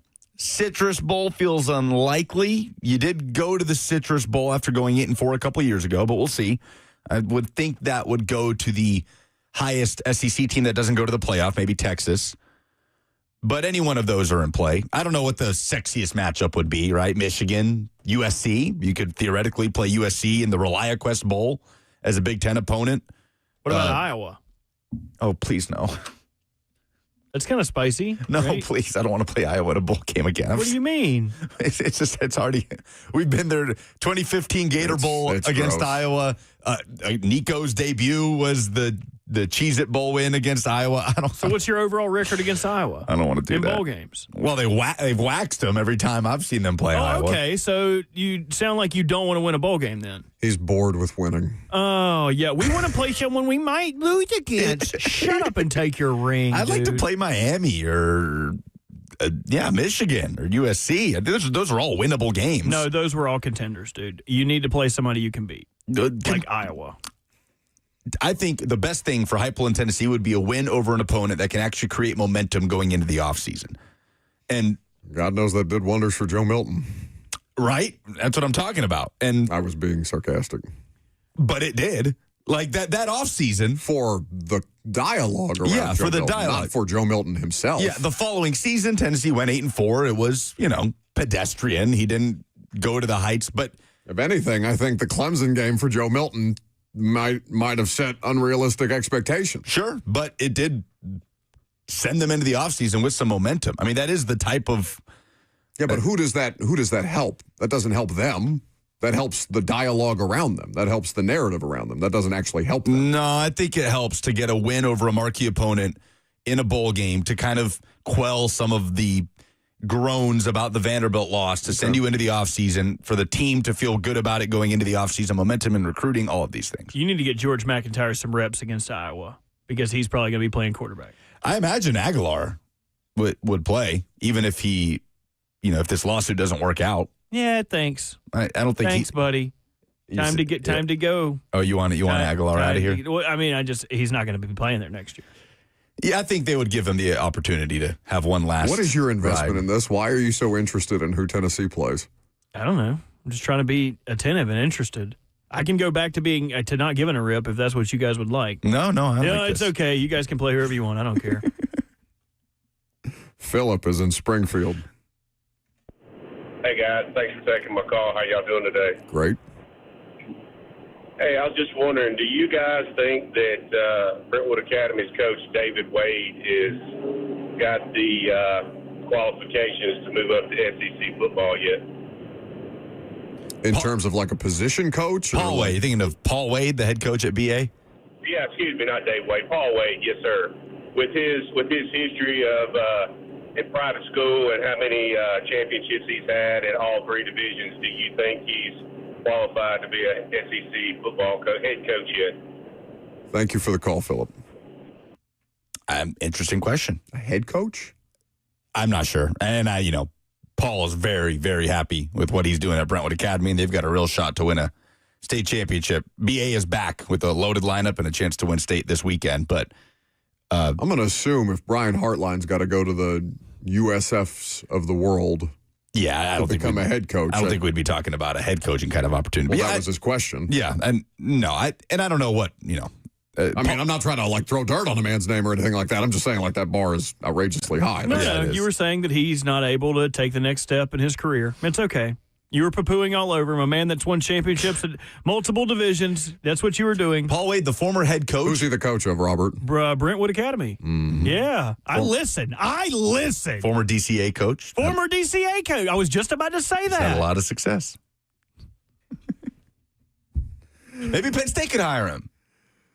Why don't they hire that Jerry Neuheisel kid that everybody loved for 3 weeks? Sunshine? Yeah, bring him in there. Why not? Happy Sunshine and Happy Valley. Fun for a photo op. All right, we can continue to take your calls on the Vols, the SEC. We'll also talk about Penn State. What the hell are they going to do next?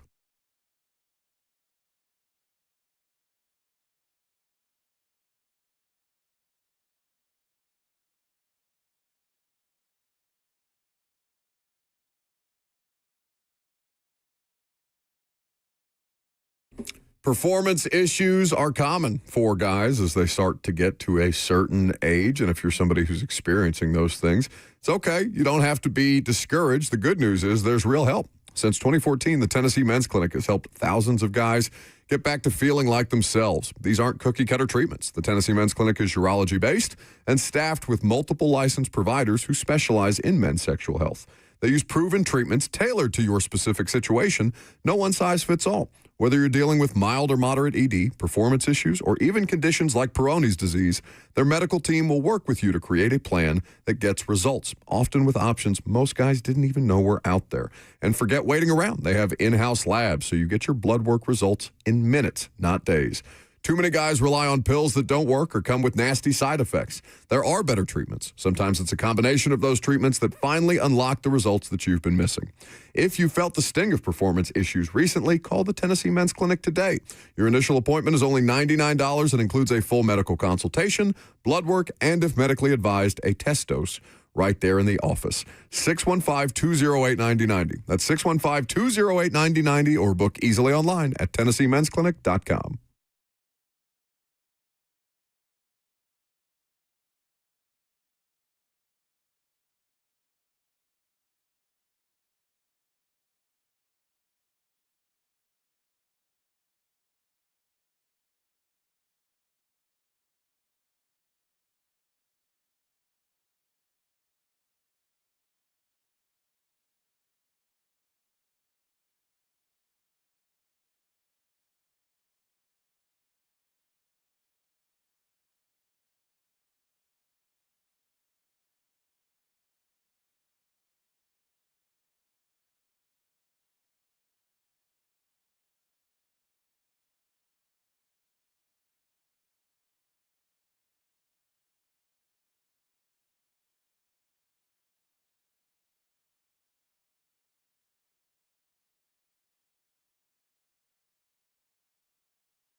Welcome back to the show.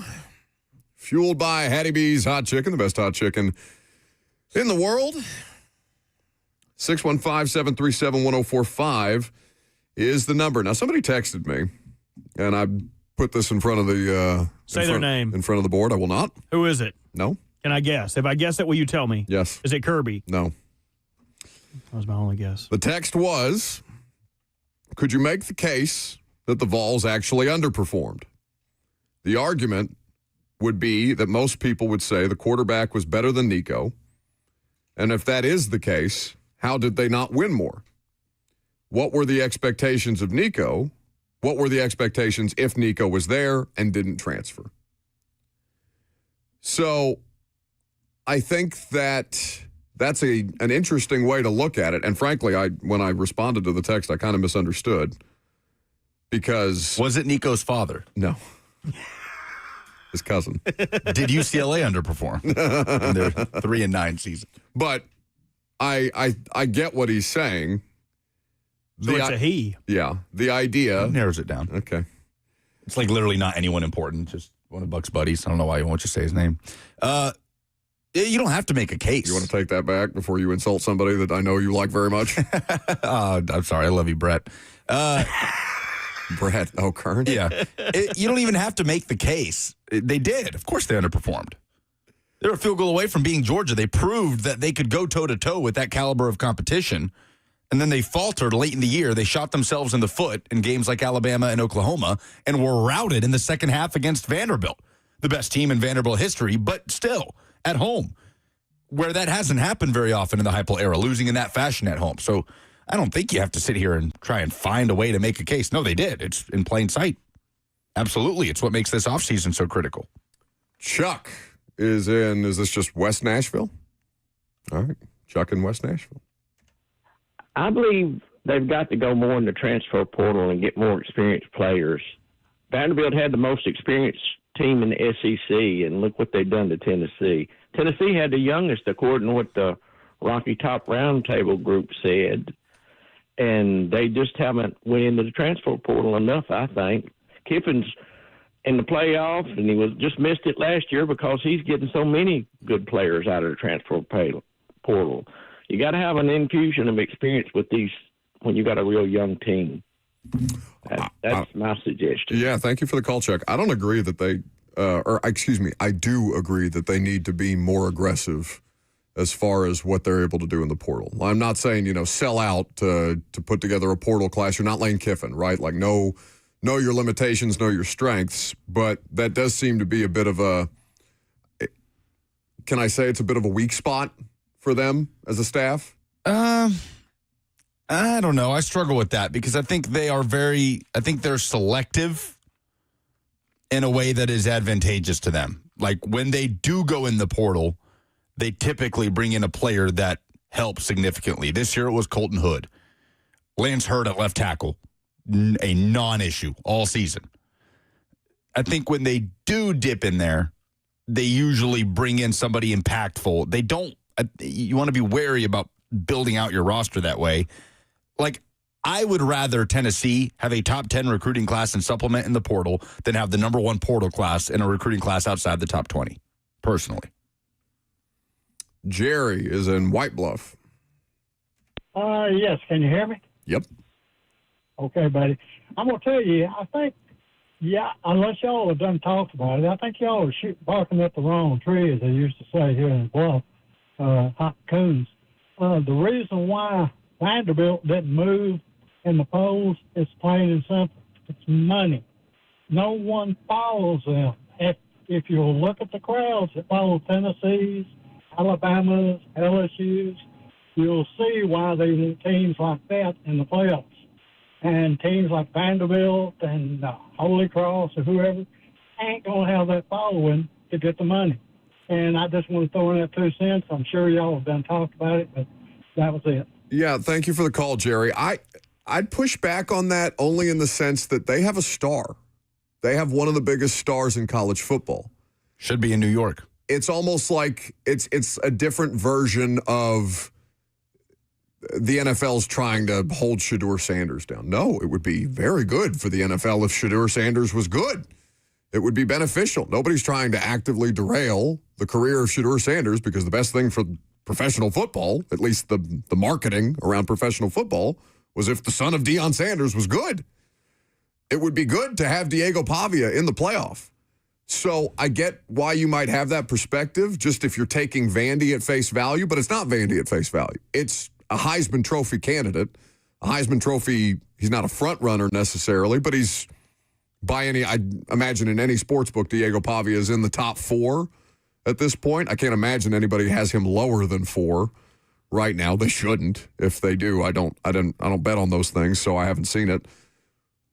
But Diego Pavia being in the playoff would be good for the state of college football. He's a huge star in the sport. There is the discussion if it's not a Vandy logo in there, but it's, I don't know, take your pick, a Texas logo with that exact same resume. Yeah, no, it's Where fair. are they? I get it. But I don't think he's saying it's a fan base following thing. I think Pavia has the cult following and people enjoy him enough that's not really a conversation. Cameron is in Kentucky. Yo. I was calling to get Lucas's opinion on, I know this is kind of off topic, but Lucas's opinion on Kentucky's new football coach hire, Stein. And also, Bucks, before you start running that mouth about Kentucky sucking in basketball, we're down our starting point guard and center, so take the Kansas Stripes and suck them. Thank you. I will see. I'm so mad that I'm going to San Francisco because IU plays at Kentucky on that Saturday. I think it's the 13th, and I'm dying to go to that game. I'm dying to go. It'll be a good game. I think Kentucky's beatable because they are without their best lottery pick at this point in time in their point guard. So I get your argument. I can still say Kentucky sucks while they suck. I'm jealous of that guy. Why? Because he has a Geiger counter for a phone. Oh, yeah, I thought he was communicating with us via Morse code. I do love... Is it Morse or Morris? Morse. M-O-R-S-E. Morse code. I love the hire for Kentucky and Will Stein.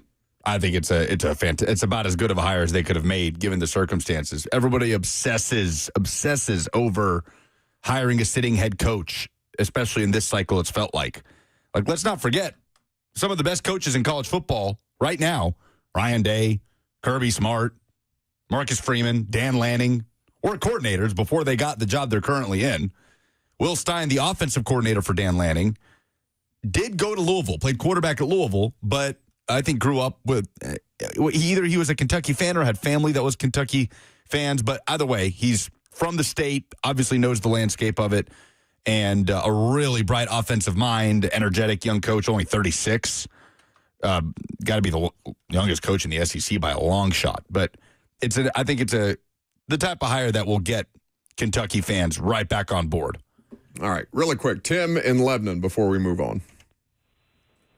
Hey, Buck. I'm working here for the next 6 months and come across your station, and I tell you, you guys got a damn good show, man. Thank you. Well, it's just simply not true, but thank you, Tim. Yeah, you're a liar, but thank you. Well, hey, no, Colin, I'm a Texas fan, Longhorn, true and true. Been listening to you as far as all the arch hype and everything. I agree. Overzealous in the preseason, which preseason polls are as well. But what a lot of people don't say is how terrible our offensive line has been this year. That being said, how in the world is Oklahoma 5 spots ahead of us after we destroyed them on a neutral field and beat 3 top 10 teams? I don't understand it. Like most people, we all act like we know everything, so I'll hang up and listen to what you have to say. I appreciate the call, Tim. Listen, if I could make sense of the college football playoff committee, we would be in much more powerful positions, the three of us, than we are currently right now. Even the smartest people who follow along with this stuff. Now, if you're Oklahoma, your case is go to Knoxville and win against a ranked Tennessee at night, which is no small thing. Go to Tuscaloosa and knock Alabama off after they've been on a successful stretch against ranked opponents. Does that offset? Is that a greater feather in your cap than getting your ass kicked by Texas? I mean, the answer is Texas has that third loss, and the third loss is against a 4-8 Florida team. That's what it is. The Florida loss is stinky. Yeah. Real stinky.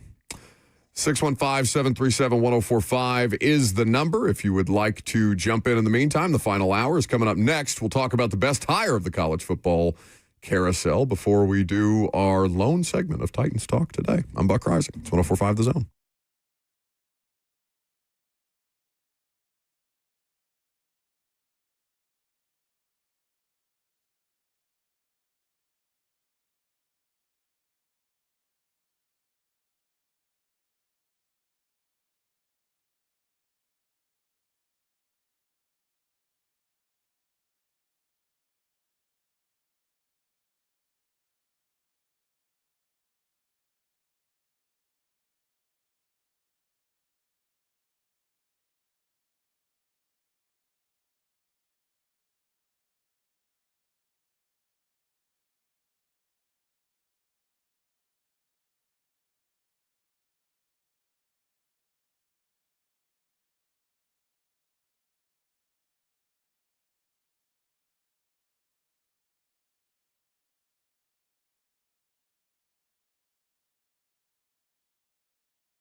Selling your home can be stressful, but it doesn't have to be. Get a guaranteed offer from Mark Spain Real Estate. There are no showings, no open houses, no stress. Work with the #1 real estate team in the U.S. and close with confidence. Go to markspain.com today. I love living in Middle Tennessee. We've got great restaurants, entertainment, sports, and one of the nation's top Ford dealers right here in our backyard. Two Rivers Ford. Remember that name. Two Rivers has been a staple in our community since 1983. They're locally owned. They have a non-commissioned sales team, and they sell below MSRP. They've been doing business with integrity for decades. Two Rivers Ford, the South's most trusted Ford dealer.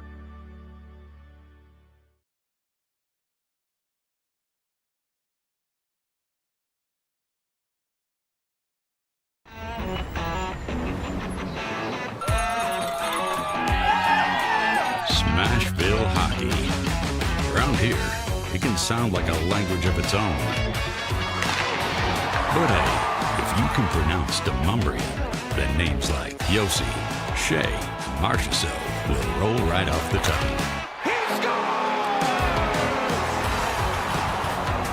Nashville Predators, only in Smashville.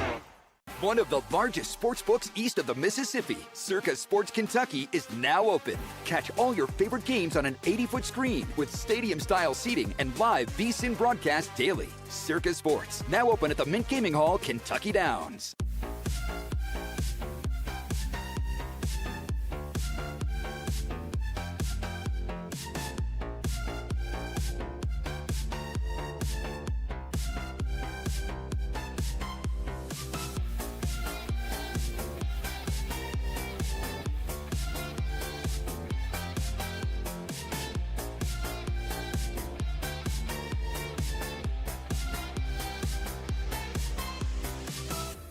My dad and I used to golf together all the time, but when he hurt his back, it was over.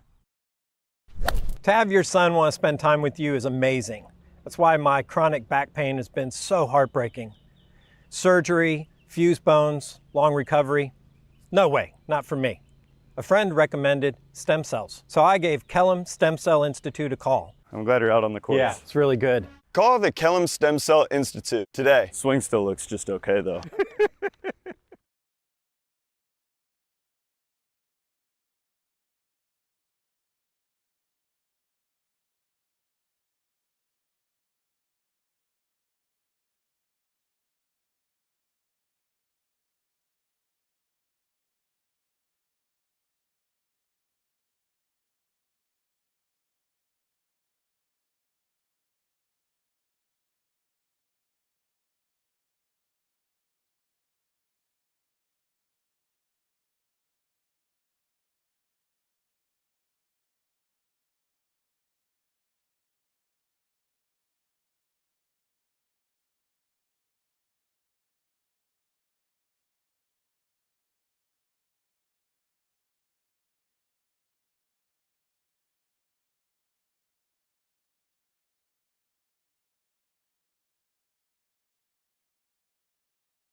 .1204, good afternoon from the 104.5 The Zone studios. I'm Lucas Panzica. The college football playoff ranking came out last night, the penultimate ranking before the field is set, and Vanderbilt is at 14 after being leapfrogged by Texas, despite beating Tennessee in dominant fashion last weekend. Commodores on the outside looking in, heading into conference championship weekend. But there is good news today for Vandy fans on signing day, as Nashville Christian five-star quarterback Jared Curtis has put pen to paper and is the highest-rated recruit in Vandy football history. Meanwhile, Tennessee looking like it is locking up a top 10 recruiting class, according to 247 Sports. College hoops, the SEC-ACC Challenge got underway Tuesday. The ACC with the upper hand, 6 wins and 3 losses, including Syracuse upsetting Tennessee 62-60. Tonight it continues with 7 more matchups Vanderbilt hosting SMU tonight. That's a matchup of 8-0 teams. Tip-off at 8:15. Arkansas also hosting Louisville in a ranked matchup. And Belmont plays host to Richmond today at the Curb Center, a 6:30 tip-off. For all your foundation repairs and waterproofing needs, visit USSTN.com. Breaking news at once on your home for the Titans and Vols. This is 104.5 The Zone.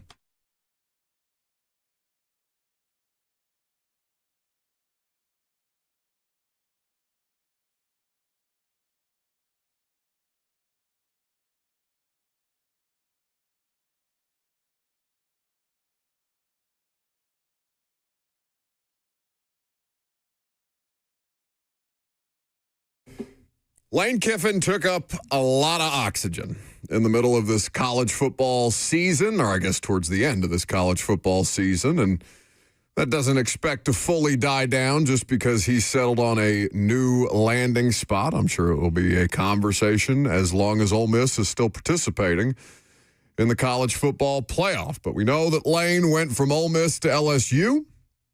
We know that James Franklin found a new home a couple of weeks ago in Virginia Tech after being the first coach fired at Penn State. We know that a great many programs have made decisions on who their head coach was going to be, and yet Penn State is still hovering out there, just kind of waiting in the wind for somebody, anybody. Please take this job to make us not look like absolute dumbasses for the rashness in which they went about the firing of their coach and not considering all the different ripple effects. Lucas, you mentioned it's National Signing Day. You also brought up earlier in the show where Penn State's current recruiting class ranks, which is? Last I checked, it was like 128. Not good. Like Robert pointed out, pretty much every service academy is above Penn State right now in recruiting. Not good. So Kentucky, Michigan State, UCLA, LSU, Ole Miss, Florida, Arkansas, Auburn, Stanford, Oklahoma State, and Virginia Tech have all made decisions on their coaches. Where does Penn State go from here? There's some audio that I want you to hear from Todd McShay and his podcast. Robert, actually, I didn't check if it was clean or not. Did you? Well, give me a minute and a half to listen to it. Okay. I'm sorry. I didn't think about that till just now.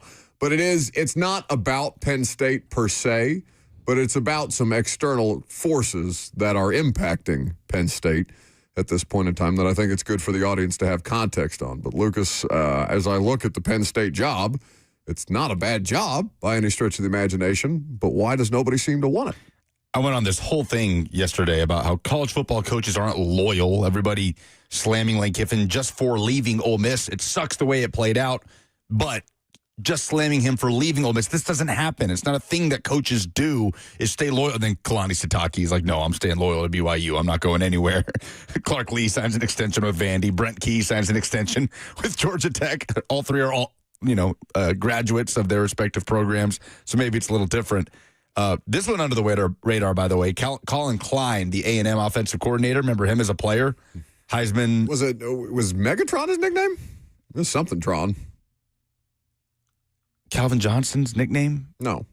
Didn't Colin Klein have a nickname? Something to that effect? Yeah, it wasn't Calvin Johnson's nickname. I don't know. Something like that. It definitely wasn't Megatron. I'll look it up. But he is the head coach at Kansas State because Chris Kleiman is retiring at the age of 58. Optimus Klein. Optimus Klein, yes. That's so awesome. I was it's the Transformer track. adjacent. Yeah, but I'm not Calvin Johnson. Okay, relax. Everybody knows he's Megatron. Okay. But he's the head coach at K-State. He goes to his alma mater. I don't even know who the best name out there is for Penn State. I mean, whoever it is, it's going to be just an easy thing to dunk on because they're not going to have the pedigree of James Franklin. You fire James Franklin to be able to go land, I don't know, Marcus Freeman, like Kurt Cignetti. Exactly. You don't fire James Franklin to go get a diamond in the rough coordinator that we hope is good or to elevate an interim coach, which may end up being what they do, but it's been a debacle. So again, this clip is not about Penn State, but it's about the external forces that basically run the world of college athletics. If you run college football, you basically run the world of college athletics. to a certain extent. Now, many people have heard the name Jimmy Sexton over and over and over again. Jimmy Sexton is Nick Saban's agent and Kirby Smart's agent and Clark Lee's agent and Lane Kiffin's agent, right? Jimmy Sexton is one of the foremost power brokers in sports. So when you have that many top-tier clients under one giant umbrella, how much leverage do you have in deciding who or who will not be the next coach at a respective institution? That's what Todd McShay points out in his, I don't know if this is the latest Todd McShay Show podcast, but it's from a recent episode. Is the most powerful man in college football, maybe the most powerful man in all of college sports. Last year at one point, he had 14 of the 16 head coaches in the SEC. Also had James Franklin and others. And so he's been able to puppeteer this whole thing. I'm told there may have been an element to Jimmy Sexton represents Kalen DeBoer. Had they lost in the Iron Bowl Saturday night, there could have been a knee-jerk reaction, and all of a sudden that Bama job opens up. No way. There was an element. Let's wait and see. Let's see who's playing in the SEC championship game. Maybe it's us. Maybe it's Ole Miss. Because the college football playoff, we have weeks to adjust to. If you're the Ole Miss athletic director and all of a sudden there's a game in 6 days, maybe that gives Kiffin a little bit more leverage to remain the coach for a little while. But when Alabama won, Blaine, you're not invited to that 2 p.m. meeting tomorrow. That will be for the chancellor, myself, administrators, the players, and Pete Golding, who we're going to announce is not only our interim head coach, but our permanent head coach. So that's a clip from Todd McShay's podcast where he's saying Jimmy Sexton could have had the Alabama job open if certain situations came to pass, and how much one person is overseeing basically where all the dominoes fall, how they want them to fall. He also went on Bill Simmons' podcast, did Todd McShay, and talked about Jimmy Sexton having a huge impact on why Penn State does not currently have a coach in place. So when we talk about these things, the coaching carousel, it's very easy for fans to ignore the representation part of it, but it's impossible to ignore because this person's footprint is huge and all of these coaches fall into it. He's the T-Rex. Who's Brian Daboll's agent? That's a good question. I bet he is a CAA client. That feels like the most win the fan base good vibes hire Penn State could make. Brian Daboll. His agent sounds like a mafia front. Oh, is it the Professional Sports Representation Incorporated? No, that's not real. That's Professional Sports Representation Incorporated. That's what comes up. PSR. They Inc. also represent Andy Reid, Frank Reich, Sean McVay, Sean McDermott. Mostly NFL coaches. Okay. But other than him, and his name it's one of those names that's kind of been mentioned, for Penn State. I don't know, man. I don't know what you do here. To your point about coaches that have been mentioned, I pulled up this A to Z article. Nick Wright wrote this morning at 9:39. Here are your options. Number 1, Brian Daboll, the NFL swing. Number 2, Brian Hartline, the recruiting heavyweight. Gone. Number 3, Will Stein, the rising play caller. Terry Smith, the locker room candidate, who posted a 3-3 record as interim head coach. Or number 5, Josh Heupel, the wild card with baggage. Baggage? Okay, I'll read it for you. Heupel has remained on Penn State's periphery since early November. As Tennessee's season faltered, criticism mounted. National observers, including USA Today's Blake Topmeyer, suggested he might depart before pressure intensifies in Knoxville. He brings offensive expertise, playoff experience, and SEC pedigree. Questions persist, though. Defensive consistency, staff retention, and alignment with Penn State's program identity. He's become a more realistic option than he was 2 weeks ago, which I don't know if that's necessarily true. Well, he since shot it down. Yeah. Well, this was from today at 9:30, so. Okay. Interesting. I'm fascinated. If it's not going to be Daboll, I'm so fascinated to see where it goes. Because if they just promote the interim, their fan base is going to melt down. Well, what about Mike Tomlin. Word on the street. And others. And so, Nope. How about you shut up, buddy? McShay? Yes. That's your God. Don't tell Todd McShay to shut up. You're right. I do love him. I do love him. But me and Lucas pulled this morning.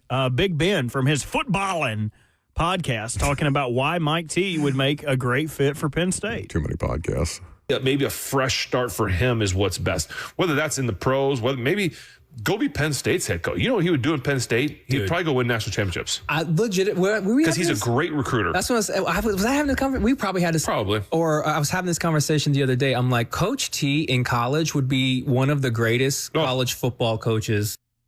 Who is this person? Who is this other person? I was literally about to complain about, I hate when famous people have not famous people on their podcast. It's like, why do I give a rip about little Ben sitting next to him? Why do I care what this kid has to say? Also, my favorite thing about current or former athletes and their podcasts is that there is no pushback when they say something completely outrageous. Did you all see this Kendrick Perkins clip where Kendrick Perkins is calling Shedeur Sanders the most powerful black man in America, not named Barack Obama? Perk. And it's not even that Kendrick Perkins says it, okay? It's the fact that people around Kendrick Perkins on this podcast, I don't know if it's his, I don't know if he's a guest, are just nodding and being like, yeah, you know what, you're right. We've gone too far. All right, so Tomlin as a college coach. Is this not just a different version of Mike Vrabel at Ohio State? I mean, I know Mike Vrabel went to Ohio State. Vrabel's an Ohio State legend. And the connections there were much stronger for sure, but when have you seen an NFL coach do that? Like dip back down into the college ranks where the job is infinitely harder. Yeah. Can you guys tell me Mike Tomlin's last coaching job? I'm looking at it. Was he a Dolphins assistant? That wouldn't be in college. Oh, like college coaching job? Yes, his last time coaching in college. I'll even take the year.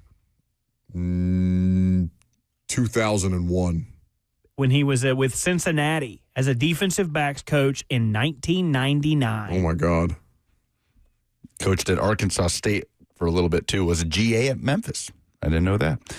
Yeah, I just can't imagine if you're Tomlin, you're a Super Bowl champion, that you would be satisfied or interested in busting your ass in this atmosphere. Like, imagine Mike Tomlin's view of entitlement in the college game when he's been running Pittsburgh's program the way that he has. Dealing with a 16-year-old that's like demanding $3 million. I could see that, but I could also see, look at the egos and the different types of people he has had to manage in the NFL, like Martavius Bryant, Antonio Brown, Big Ben. I'm retiring. I'm not. I'm retiring. I'm not. Le'Veon Bell. Like, I think he would be uniquely equipped to handle different personality types or to change himself. I bet at a younger version of him, maybe. But he just threw his hands up in the air on George Pickens and said enough. Right? We just saw him get tested to the point where he's not willing to deal with, however you want to categorize George Pickens, a problem child anymore. I just can't imagine you would deal with that on a 10 times scale at the high school recruiting level. I don't know. Somebody says in the comments Nick Saban. Nick Saban was a college coach that went to the pros. He's not a professional coach that went back to college. Nick Saban was not a good, maybe he would have been different if he'd gotten Drew Brees instead of, who was the quarterback that they ended up getting in Miami? I can't remember. This is going to drive me crazy. Don't say it. I know who it is, and I can't. I've heard this name a million times. When you say it, it's going to make me scream. Lucas, just look it up. I'm typing it to make sure. I think I know what it is. No, it's not that. Yeah, it's going to kill me. It's going to make me insane. Anyway. First person to comment it gets what, Buck? Something from your house. Sad boy radio hat. Okay. We can talk more about this coming up next.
Welcome back to the show, fueled by Hattie B's Hot Chicken, the best hot chicken in the world. Robert, you were regaling us with lunar activity updates during the commercial break. Oh, yeah. What do you have? It's a telescope, right? Telescope is how you look at the stars? Yes. Or Okay. a toilet paper roll. Almost said a depending on- microscope. Nope. That's for little things. Or toilet paper. What do you mean toilet paper? That's how you look like a telescope. No, you use those for. You're thinking like- about a periscope. No, well, periscope would be more apt to what the toilet paper roll looks like, but I guess that would also be like a paper towel roll would probably be a better telescope. We're or getting a periscope. supermoon tomorrow night, and not just in Hermitage. If you look through my shower window, The shower window that the bird entered your home through. yes. It's nice to have a shower window. Tiny I like little it. terrorist. Cheyenne leaves her iPad right there, and I'm always so terrified it's going to fall off. Much like she's watching things in the shower. Like she plays music off of it or whatever. It feels like a clunky thing to use to play music, the iPad. I am getting smarter and better about being this significant other thing where when she does something stupid, I just don't say anything.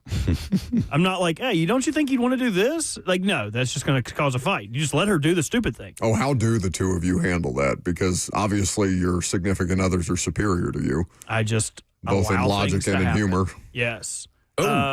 Little bit of local news here. Not quite breaking sports news, but as it is signing day, we've got a flip. Vandy has flipped, according to Steve Wiltfong of On3 Sports, CPA wide receiver Owen Cabell from his commitment to Alabama. Oh. What's his ranking? He's a 3-star receiver. Okay. Okay. Bama was his best offer, Still, but yeah. I had multiple CPA games this year. Just a track star. Dude can flat out run. How tall is he? He is tall. I don't have his measurables in You know front his of me. wingspan? I don't know his wingspan. But this is the Jared Curtis effect. Alabama kind of had let's get this underrated wide receiver. You know, he had offers from Illinois, Arkansas, Boston College, the like, but was committed to Bama for pretty much the entire season. 6'2.5", Robert. And he has flipped to Vanderbilt.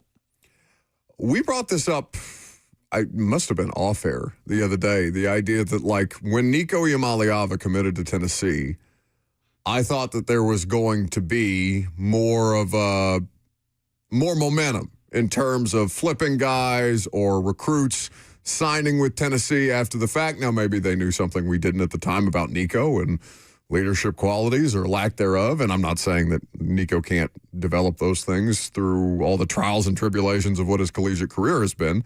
But we never really saw that momentum, that wave from Nico's commitment the way that I think we all expected it to, right? Texas, who was the other top quarterback recruit in that class? Arch. And Jackson Arnold. Wasn't there another one? It was a pretty loaded class of guys. Because Arch and Nico I thought there was a third that was up there in the conversation. Yeah. Didn't one maybe commit to USC? Maava maybe, who ended up being like not Maava. Whoever the guy was that ended up being like the backup at Boise. Yeah, no, I don't think it panned out for that kid. I just remember there being another top USC's recruit. current quarterback. But yeah, Nico's class was outside of the top 10. Oh, was it Dante Moore? Dante Moore was it was a very good shout by Tyler in the YouTube chat. Malachi Nelson, is that who you're thinking of? Malachi Nelson, who went to Boise. Okay. But yeah, I don't, and people, admittedly Tennessee fans were like, oh, well, it's because Nico's from California and, he doesn't have relationships with these kids. And I don't know. It was kind of a weird thing. It was a big talking point that there wasn't exactly an avalanche of players following Nico, wanting to play with Nico. There's been much more of that with Faison Brandon. Like Tristan Keys comes over and Tennessee's, able to make some noise. Vols are still waiting on Legend Bay, it seems, by the way, the 4-star athlete that was committed to Tennessee, flipped to Ohio State. And Brian Hartline takes the job at USF. Seems like it's got a few Ohio State prospects kind of on pause here as that happens on signing day, the Hartline hire. But, yeah, it was a factor for Nico. It's like, why isn't this seeming to have a ripple effect in recruiting? And Vandy's already seeing it. Vandy currently has the 30th ranked class in the country on the 247 Sports Composite. So we'll see how much they can climb today. That brings up a conversation about how much Vandy needs organic recruiting versus what they're able to do in the portal. Because the Pavia thing is a shooting star, right? It's going to be tough to recreate how important that was to the last 2 years of Vanderbilt football. Because it's not just Pavia, right? It's Jerry Kill. Because they got the quarterback, they got the offensive coordinator, they got support staff in there that were already accustomed to working with this quarterback and could continue to build upon something with better players than they had at New Mexico State. Clark Lee's trajectory here is going to be interesting because they're going to miss the playoff in all likelihood. Are we going to put the same kind of expectations on Clark Lee that we do on Josh Heupel? Because it's all like, I feel like we should. They just went 10-2 in the SEC. They just beat Tennessee. Maybe they're not on even footing with Tennessee they aren't on even footing with Tennessee in terms of legacy and resources and all these different things, but they're making up ground in a different kind of a way. How good does Vanderbilt recruiting need to be if they can successfully supplement through the portal as well? We're still in new territory when it comes to that. Like, what's the right balance, right? To contend for championships, I still believe you have to recruit at an elite level to legitimately contend for national titles. We will continue to see the national champion be in the top 3 of recruiting, which on that note, USC has locked in the number 1 class, according to 247 Sports. First time in 18 years that the number 1 class on 247 is not an SEC program. So that's something for Lincoln Riley. And also Tennessee has just flipped a 4-star defensive end from UCLA. Carter Gooden. Where are we on Lincoln Riley? Handsome man. No. I thought you hated him. I do. I love him. He looks like that. I thought you hated him for betraying ECU. No, I hate the SEC and college football for making him believe that he had to leave East Carolina to get a better job. If he would have stayed at ECU, he could have been the best head coach in program history. Lincoln Riley is not handsome. He's a good-looking guy. He looks like what cartoon is it that has the fork with like they made a face like a character? Toy Story? Is it Toy Story? Forky? He looks like Forky from Toy Story. Or he's like, I'm trash. That guy? Yeah. That's what I see when I see Lincoln Riley. I see a hollow face. No. That somebody drew some expression on. Lincoln Riley looks like that guy your mom flirts with at church, but your dad's like, "Do you have fun talking to Jerry?" And she's like, "Oh my God, stop it!" Like that looks. Lincoln is a more intimidating name than Jerry. If you're talking, if your significant other is, flirting harmlessly at the church luncheon, Lincoln strikes a little more fear in your heart than Jerry. That stinking Lincoln in there talking to my wife again. He doesn't really care about how she made them deviled eggs. He's got his sleeveless puff jacket on and a long sleeve underneath it with some corduroy khakis under it. Oh, I'm getting hot and bothered talking about it. Lincoln, I don't understand the hate, man. He's just carrying on the USC tradition of having a terrible defense and an okay offense. Let that man live. Or fire him and let him come back to East Carolina. I just think that he should be a more hot-button issue. USC hasn't done anything. Yeah, I think he wanted to kind of hit the ground running. It kind of happened with Caleb Williams winning the Heisman, but then obviously that ended in disappointment. They lose the Cotton Bowl to Tyjae Spears and Tulane. And then there was kind of a reset where he fires his defensive coordinator. Defense has improved. It's not as much of a talking point at USC, and now they're kind of back into doing it in recruiting, and we'll see what happens. But it obviously has been very overwhelming to this point. Underwhelming. Underwhelming, yes. 615-737-1045 is the number. We never got to the question of who made the best college football hire so far. LSU. Definitively. Oh, yeah. Yeah. I mean, he might leave them high and dry in 5 to 6 years, but if he won a national title doing it, like Lane Kiffin left LSU high and dry. Was that a good hire by LSU? Or I'm sorry, I misspoke. Nick Saban left LSU high and dry, and they hated him for it for years and years and years, but it was a damn good hire by LSU. They won a national championship under Nick Saban. And it set up Les Miles for success to win another national title a couple years after. Kiffin's not Saban, though. No, I'm just saying. Even though the hand motions, he's clearly adopted Nick Saban's way of speaking, which is funny to see. It is. It's so apparent. But, okay, what's the biggest argument against? Is it that, oh, all right, he's going to leave you in 6 years if an NFL job comes It's not calling? even that. It's that Lane Kiffin is not a coach who I would put in the caliber of elite. Do you have to be elite to win a national championship? Oh, I think he is. I think he's absolutely an elite coach.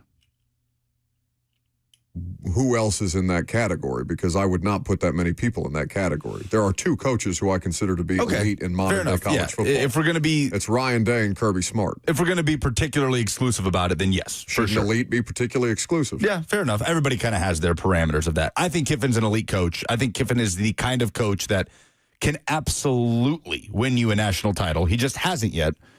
And Ole Miss is just not necessarily a program that is as equipped as LSU. Day and Smart are both at programs that are especially equipped to win national championships. Both also inherited very good situations at those programs. Kiffin, I think, has a little more work to do at LSU than those two did. The recruiting standard is still high, but the program is absolutely in a worse spot as he takes it over than Ohio State was when Day took over and Georgia was when Kirby took over. But Kiffin might be the caliber of those guys and just hasn't proven it yet because he hasn't been at a place that allows him to have that type of success. I very much believe he can be at that level. Very much so. One of the best play callers in the country. He has this sort of magnetism. I think he's going to have LSU competing for national titles. Is he 100%. calling? Yeah, well, I mean, he damn sure better. Yeah, competing of for course. national titles. Yeah. That's what got Brian Kelly fired. Is he going to call the plays? Do we know that yet? I believe that Charlie Weiss Jr. calls the plays with obvious input from Kiffin and the game plan. And like Charlie Weiss Jr. is kind of Kiffin's Alex Golish, like what Golish was to Heupel. But clearly they had it down pat at Ole Miss. Didn't matter who's playing quarterback. Ole Miss rolling offensively. And he has a higher talent profile. If he can go 11-1 at Ole Miss, he can go 11-1 at LSU. No question in my mind. I kind of love the Alex Golish hire, though, at Auburn. For Auburn? They should be excited. Yeah. They should. Because LSU is more like turnkey, right? Yes.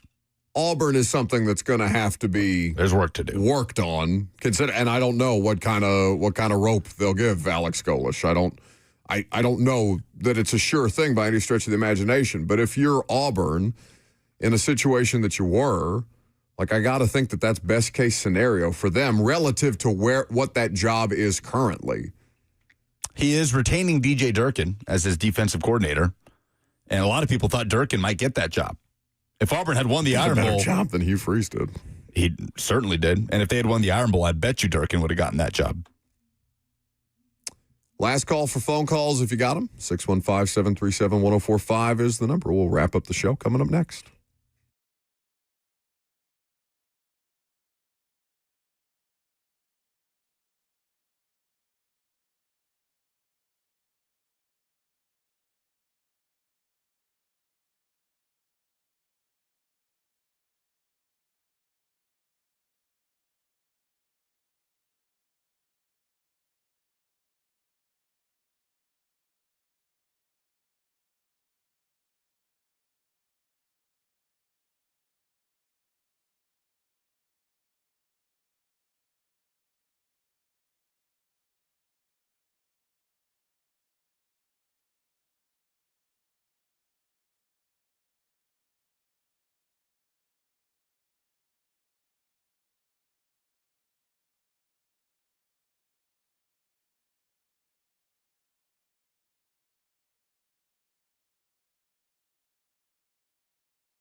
All right, let's put a bow on this bad boy for the day.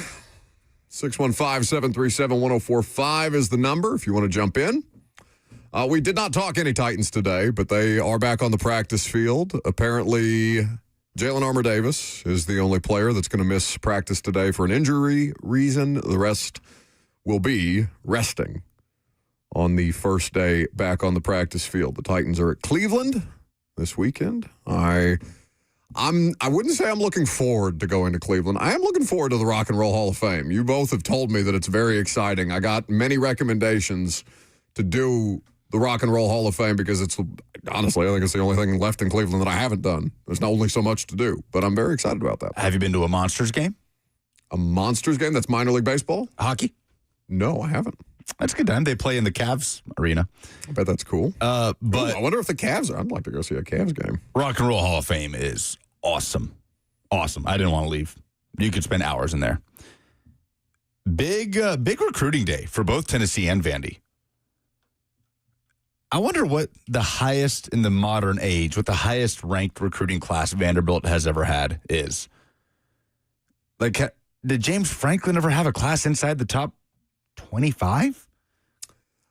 I don't know. That's a good question. Because Vandy's got a real shot at something along those lines. Tennessee has indeed flipped Legend Bay, the athlete that was committed to the Vols for a while, committed to Ohio State, and now, according to Tennessee football's official Twitter account, is recommitting to Tennessee. So we'll see if the Vols can climb. They are up to number 7 in the 24/7 sports rankings, which would be their highest finish since one of those top 5 classes that Butch landed with Khalil McKenzie and so on. You want to see a Cavs game this weekend? When do you get into town? I land at 1 o'clock Eastern. Saturday? Yeah. You could go see Warriors Cavs, 6:30. Ooh, what's the tickets for that look like? Cavs are good. That's probably a good ticket. Also, the Cleveland Zoo. It's too cold for the zoo. No. Yeah, too cold for the zoo. It's not too cold for the zoo. It's not too cold for the zoo. It's too cold to do anything outside. Get you some hand warmers. Get you some long socks. Go see the polar bears. The 2 hours that I'm going to spend outside pregame on Sunday are going to be sufficient enough time for me to be outside in Cleveland. Cleveland, not a bad city, but I don't do cold weather for extended periods of time, if I can help it. You can get into this game starting at $55. Yeah, but what are like the good seats? Don't give me the $55 seats. What are the good seats? I get you. Why don't I take this call and you find me a good pair of seats? Eric is in Nashville. Hey, guys. I was surprised that nobody mentioned this as far as either Ono or Dumb Saying Sports. So I asked Robert if he had heard the story. He said no, so I'm going to share it on the air. So, and this involves Eagles fans. So last Friday, after the Black Friday game between the Chicago Bears and the Philadelphia Eagles, Eagles fans were so upset and furious about their offensive performance at the game. They Friday night went to the offensive coordinator's house and egged his house. I did see that. And there were, and apparently there was somebody that was part of the group decided, well, we'll take video of it, and they posted it. And now police are looking for the culprits because I saw the video yesterday. It's like, it's not only stupid to do that, but why would you post something like that? So, but it just tells you how insane those Eagles fans are. I figured if you didn't know it, I would probably share that with you. Guys, y'all take care and we'll talk again soon. Thank you, Eric. Yeah, posting it's crazy. Just do it. It's like the Shador, who's the Atlanta defensive coordinator whose kid prank called Shador? Or like was in the background of the prank call? Oh, Ulrich? Ulbrich? Ulbrich? Yeah. Jeff Ulbrich. Jeff Ulbrich. Great beard. So Jeff Ulbrich's kid is on video in the background. He's not the one making the prank call to Shador Sanders about him getting drafted or not drafted, but they posted it on social media because kids are idiots. So I'm assuming that these clout chasers who went and egged, it's Kevin Patullo, I think is the offensive coordinator for the Eagles, when egged Kevin Patullo's house, decided that they'd post their great triumph from egging offensive coordinator's house for their 8-win Philadelphia Eagles, entitled Unbelievable. You could sit in the lower bowl for under $250. You could sit in the seats right behind the nets. There's a spot for $450. I don't know your how much money you're trying to spend on this, but if you want to sit in the lower bowl, $194. Ooh, you can see the whole court, and You get an Anderson Varejao bobblehead. Hey, Legend! Yeah! Hey, now. Oh, love that guy. Sold. $450 and a bobblehead, I'm in. I know. I want it. You want the bobblehead? Yeah. Well, just in the studio. Just bring it to the studio. Okay. I'll bring back the bobblehead. Loved his hair. I don't know how that's going to work with Fox. One of the greatest. That's probably not going to work for me. You could give a All-time ticket hair. to someone else. Oh, yeah. All time. All-time. Him, Troy Polamalu. Brazilian legend, Anderson Varejao. Who's got the best looking bald head in sports? Sala. Yeah, Sala rock. Like right now. Sala's a good looking bald. Stone Cold also had a lot of divots in his, but I think that gave his bald head personality.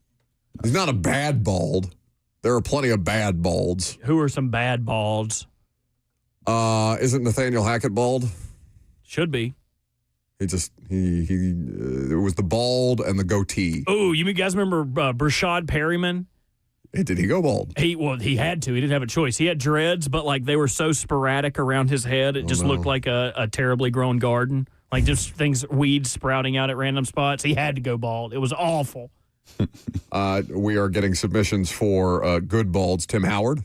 Good bald. Oh, smooth excellent. head. Excellent. Yes. Ooh, one of those that you just want to touch. Like, The put fingers on it. The bald beard combo for Tim was always on You know point. what? Local submission. Terod Davenport. Good bald. Great Yep, bald. Great bald. Great bald. Paul Kaharski. Bad bald. Eagle. Great bald. Eagle? Yes. Our country's bird. Tim Howard could be a local submission. We should have just played the polls there. Oh, I had. Dang it! I'll save it. Are you going to do an acapella? No, I had a great joke, but I'll save it. Okay. I'll hit you with it some other time. Can't wait. Do you have a dealer's choice? Any polls you guys want to hear? Anything? The first one. Whatever. You get the worst one.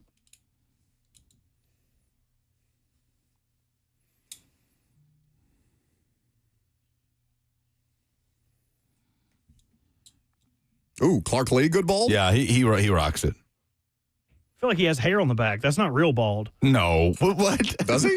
No way. Back of his neck. How many times have you seen the back of Clark Lee's neck? I'm just saying. If you got hair on the back, it's not all the way bald. That's a friar tuck. No, Clark Lee rocks the bald. Presented by Two Rivers Ford, what's the dumbest thing in sports this week? Brian says Diego Pavia telling Donald Trump to sign an executive order for the playoff to go to 16 teams. No, that's not real, is it? Is it? There was a fake tweet going around that Vanderbilt is suing the college football We got playoff. tagged in the fake tweet. But from Pete Nokos, not Pete Nakos. Right. But is it so insane to think Diego Pavia would just say that? I mean, he's suing everybody else at this point. Why not? Yeah, that is something that Diego Pavia called for. Donald Trump, make the executive order, please! Exclamation point emoji. Karen says the whole Lane Kiffin debacle. Evan says the Clippers waiving Chris Paul during his farewell tour before retiring. Chris Paul, great bald. Mm-hmm. It's a good one. Not bald. Oh yeah, he got a chrome dome. Will you watch the Cam Ward documentary? It's coming out on Tubi. It was supposed to come out in September. Out tomorrow, right? I think so.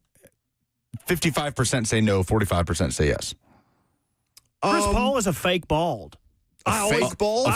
I always assumed he was actually bald. Yes, No, he's not a bald.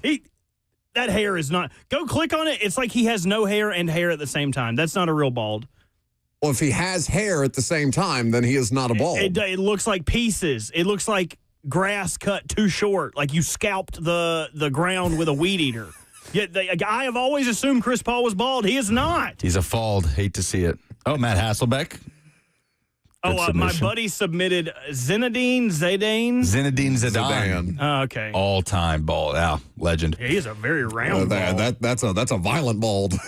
Yeah, I mean, the headbutt, that's the thing. He was so mild-mannered his whole career. And then he headbutted cracks you in the chest. Marco Materazzi in the World Cup final. Who should be Penn State's top target? Oh, quickly. Are you guys going to watch this Tubi thing? Do we need to watch this? I'll watch it. Yeah. Maybe next week. Karen says Bobby Petrino. That wasn't very convincing. He can watch it. Okay. Would you want Joey Aguilar? You report back. Give us a book report on the Cam Ward Tubi thing. Would you want Aguilar to come back for another year for the Vols? 62.5 say yes. I think that's fair.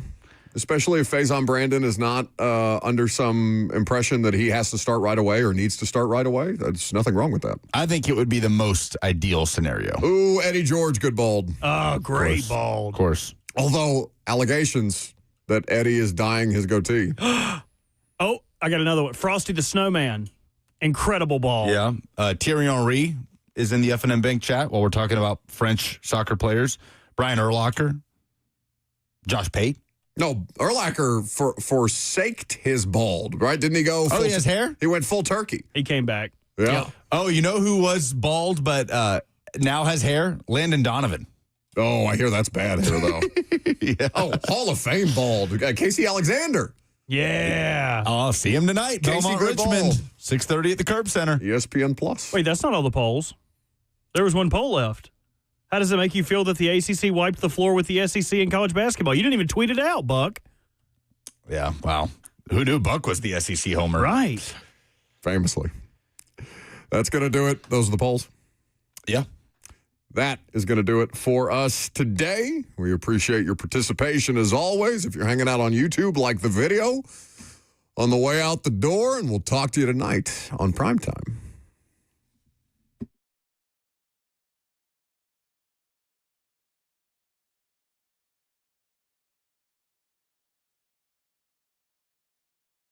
Let's face it, buying a vehicle should be straightforward and stress-free, and that's exactly how Two Rivers Ford has been doing business for decades. This locally owned dealership has a non-commissioned sales team whose only focus is to find you the right vehicle at the right price without the pressure. So you'll actually have a fun car buying experience. Great prices, easy financing, and a non-commissioned sales team. Two Rivers Ford, the South's most trusted Ford dealer.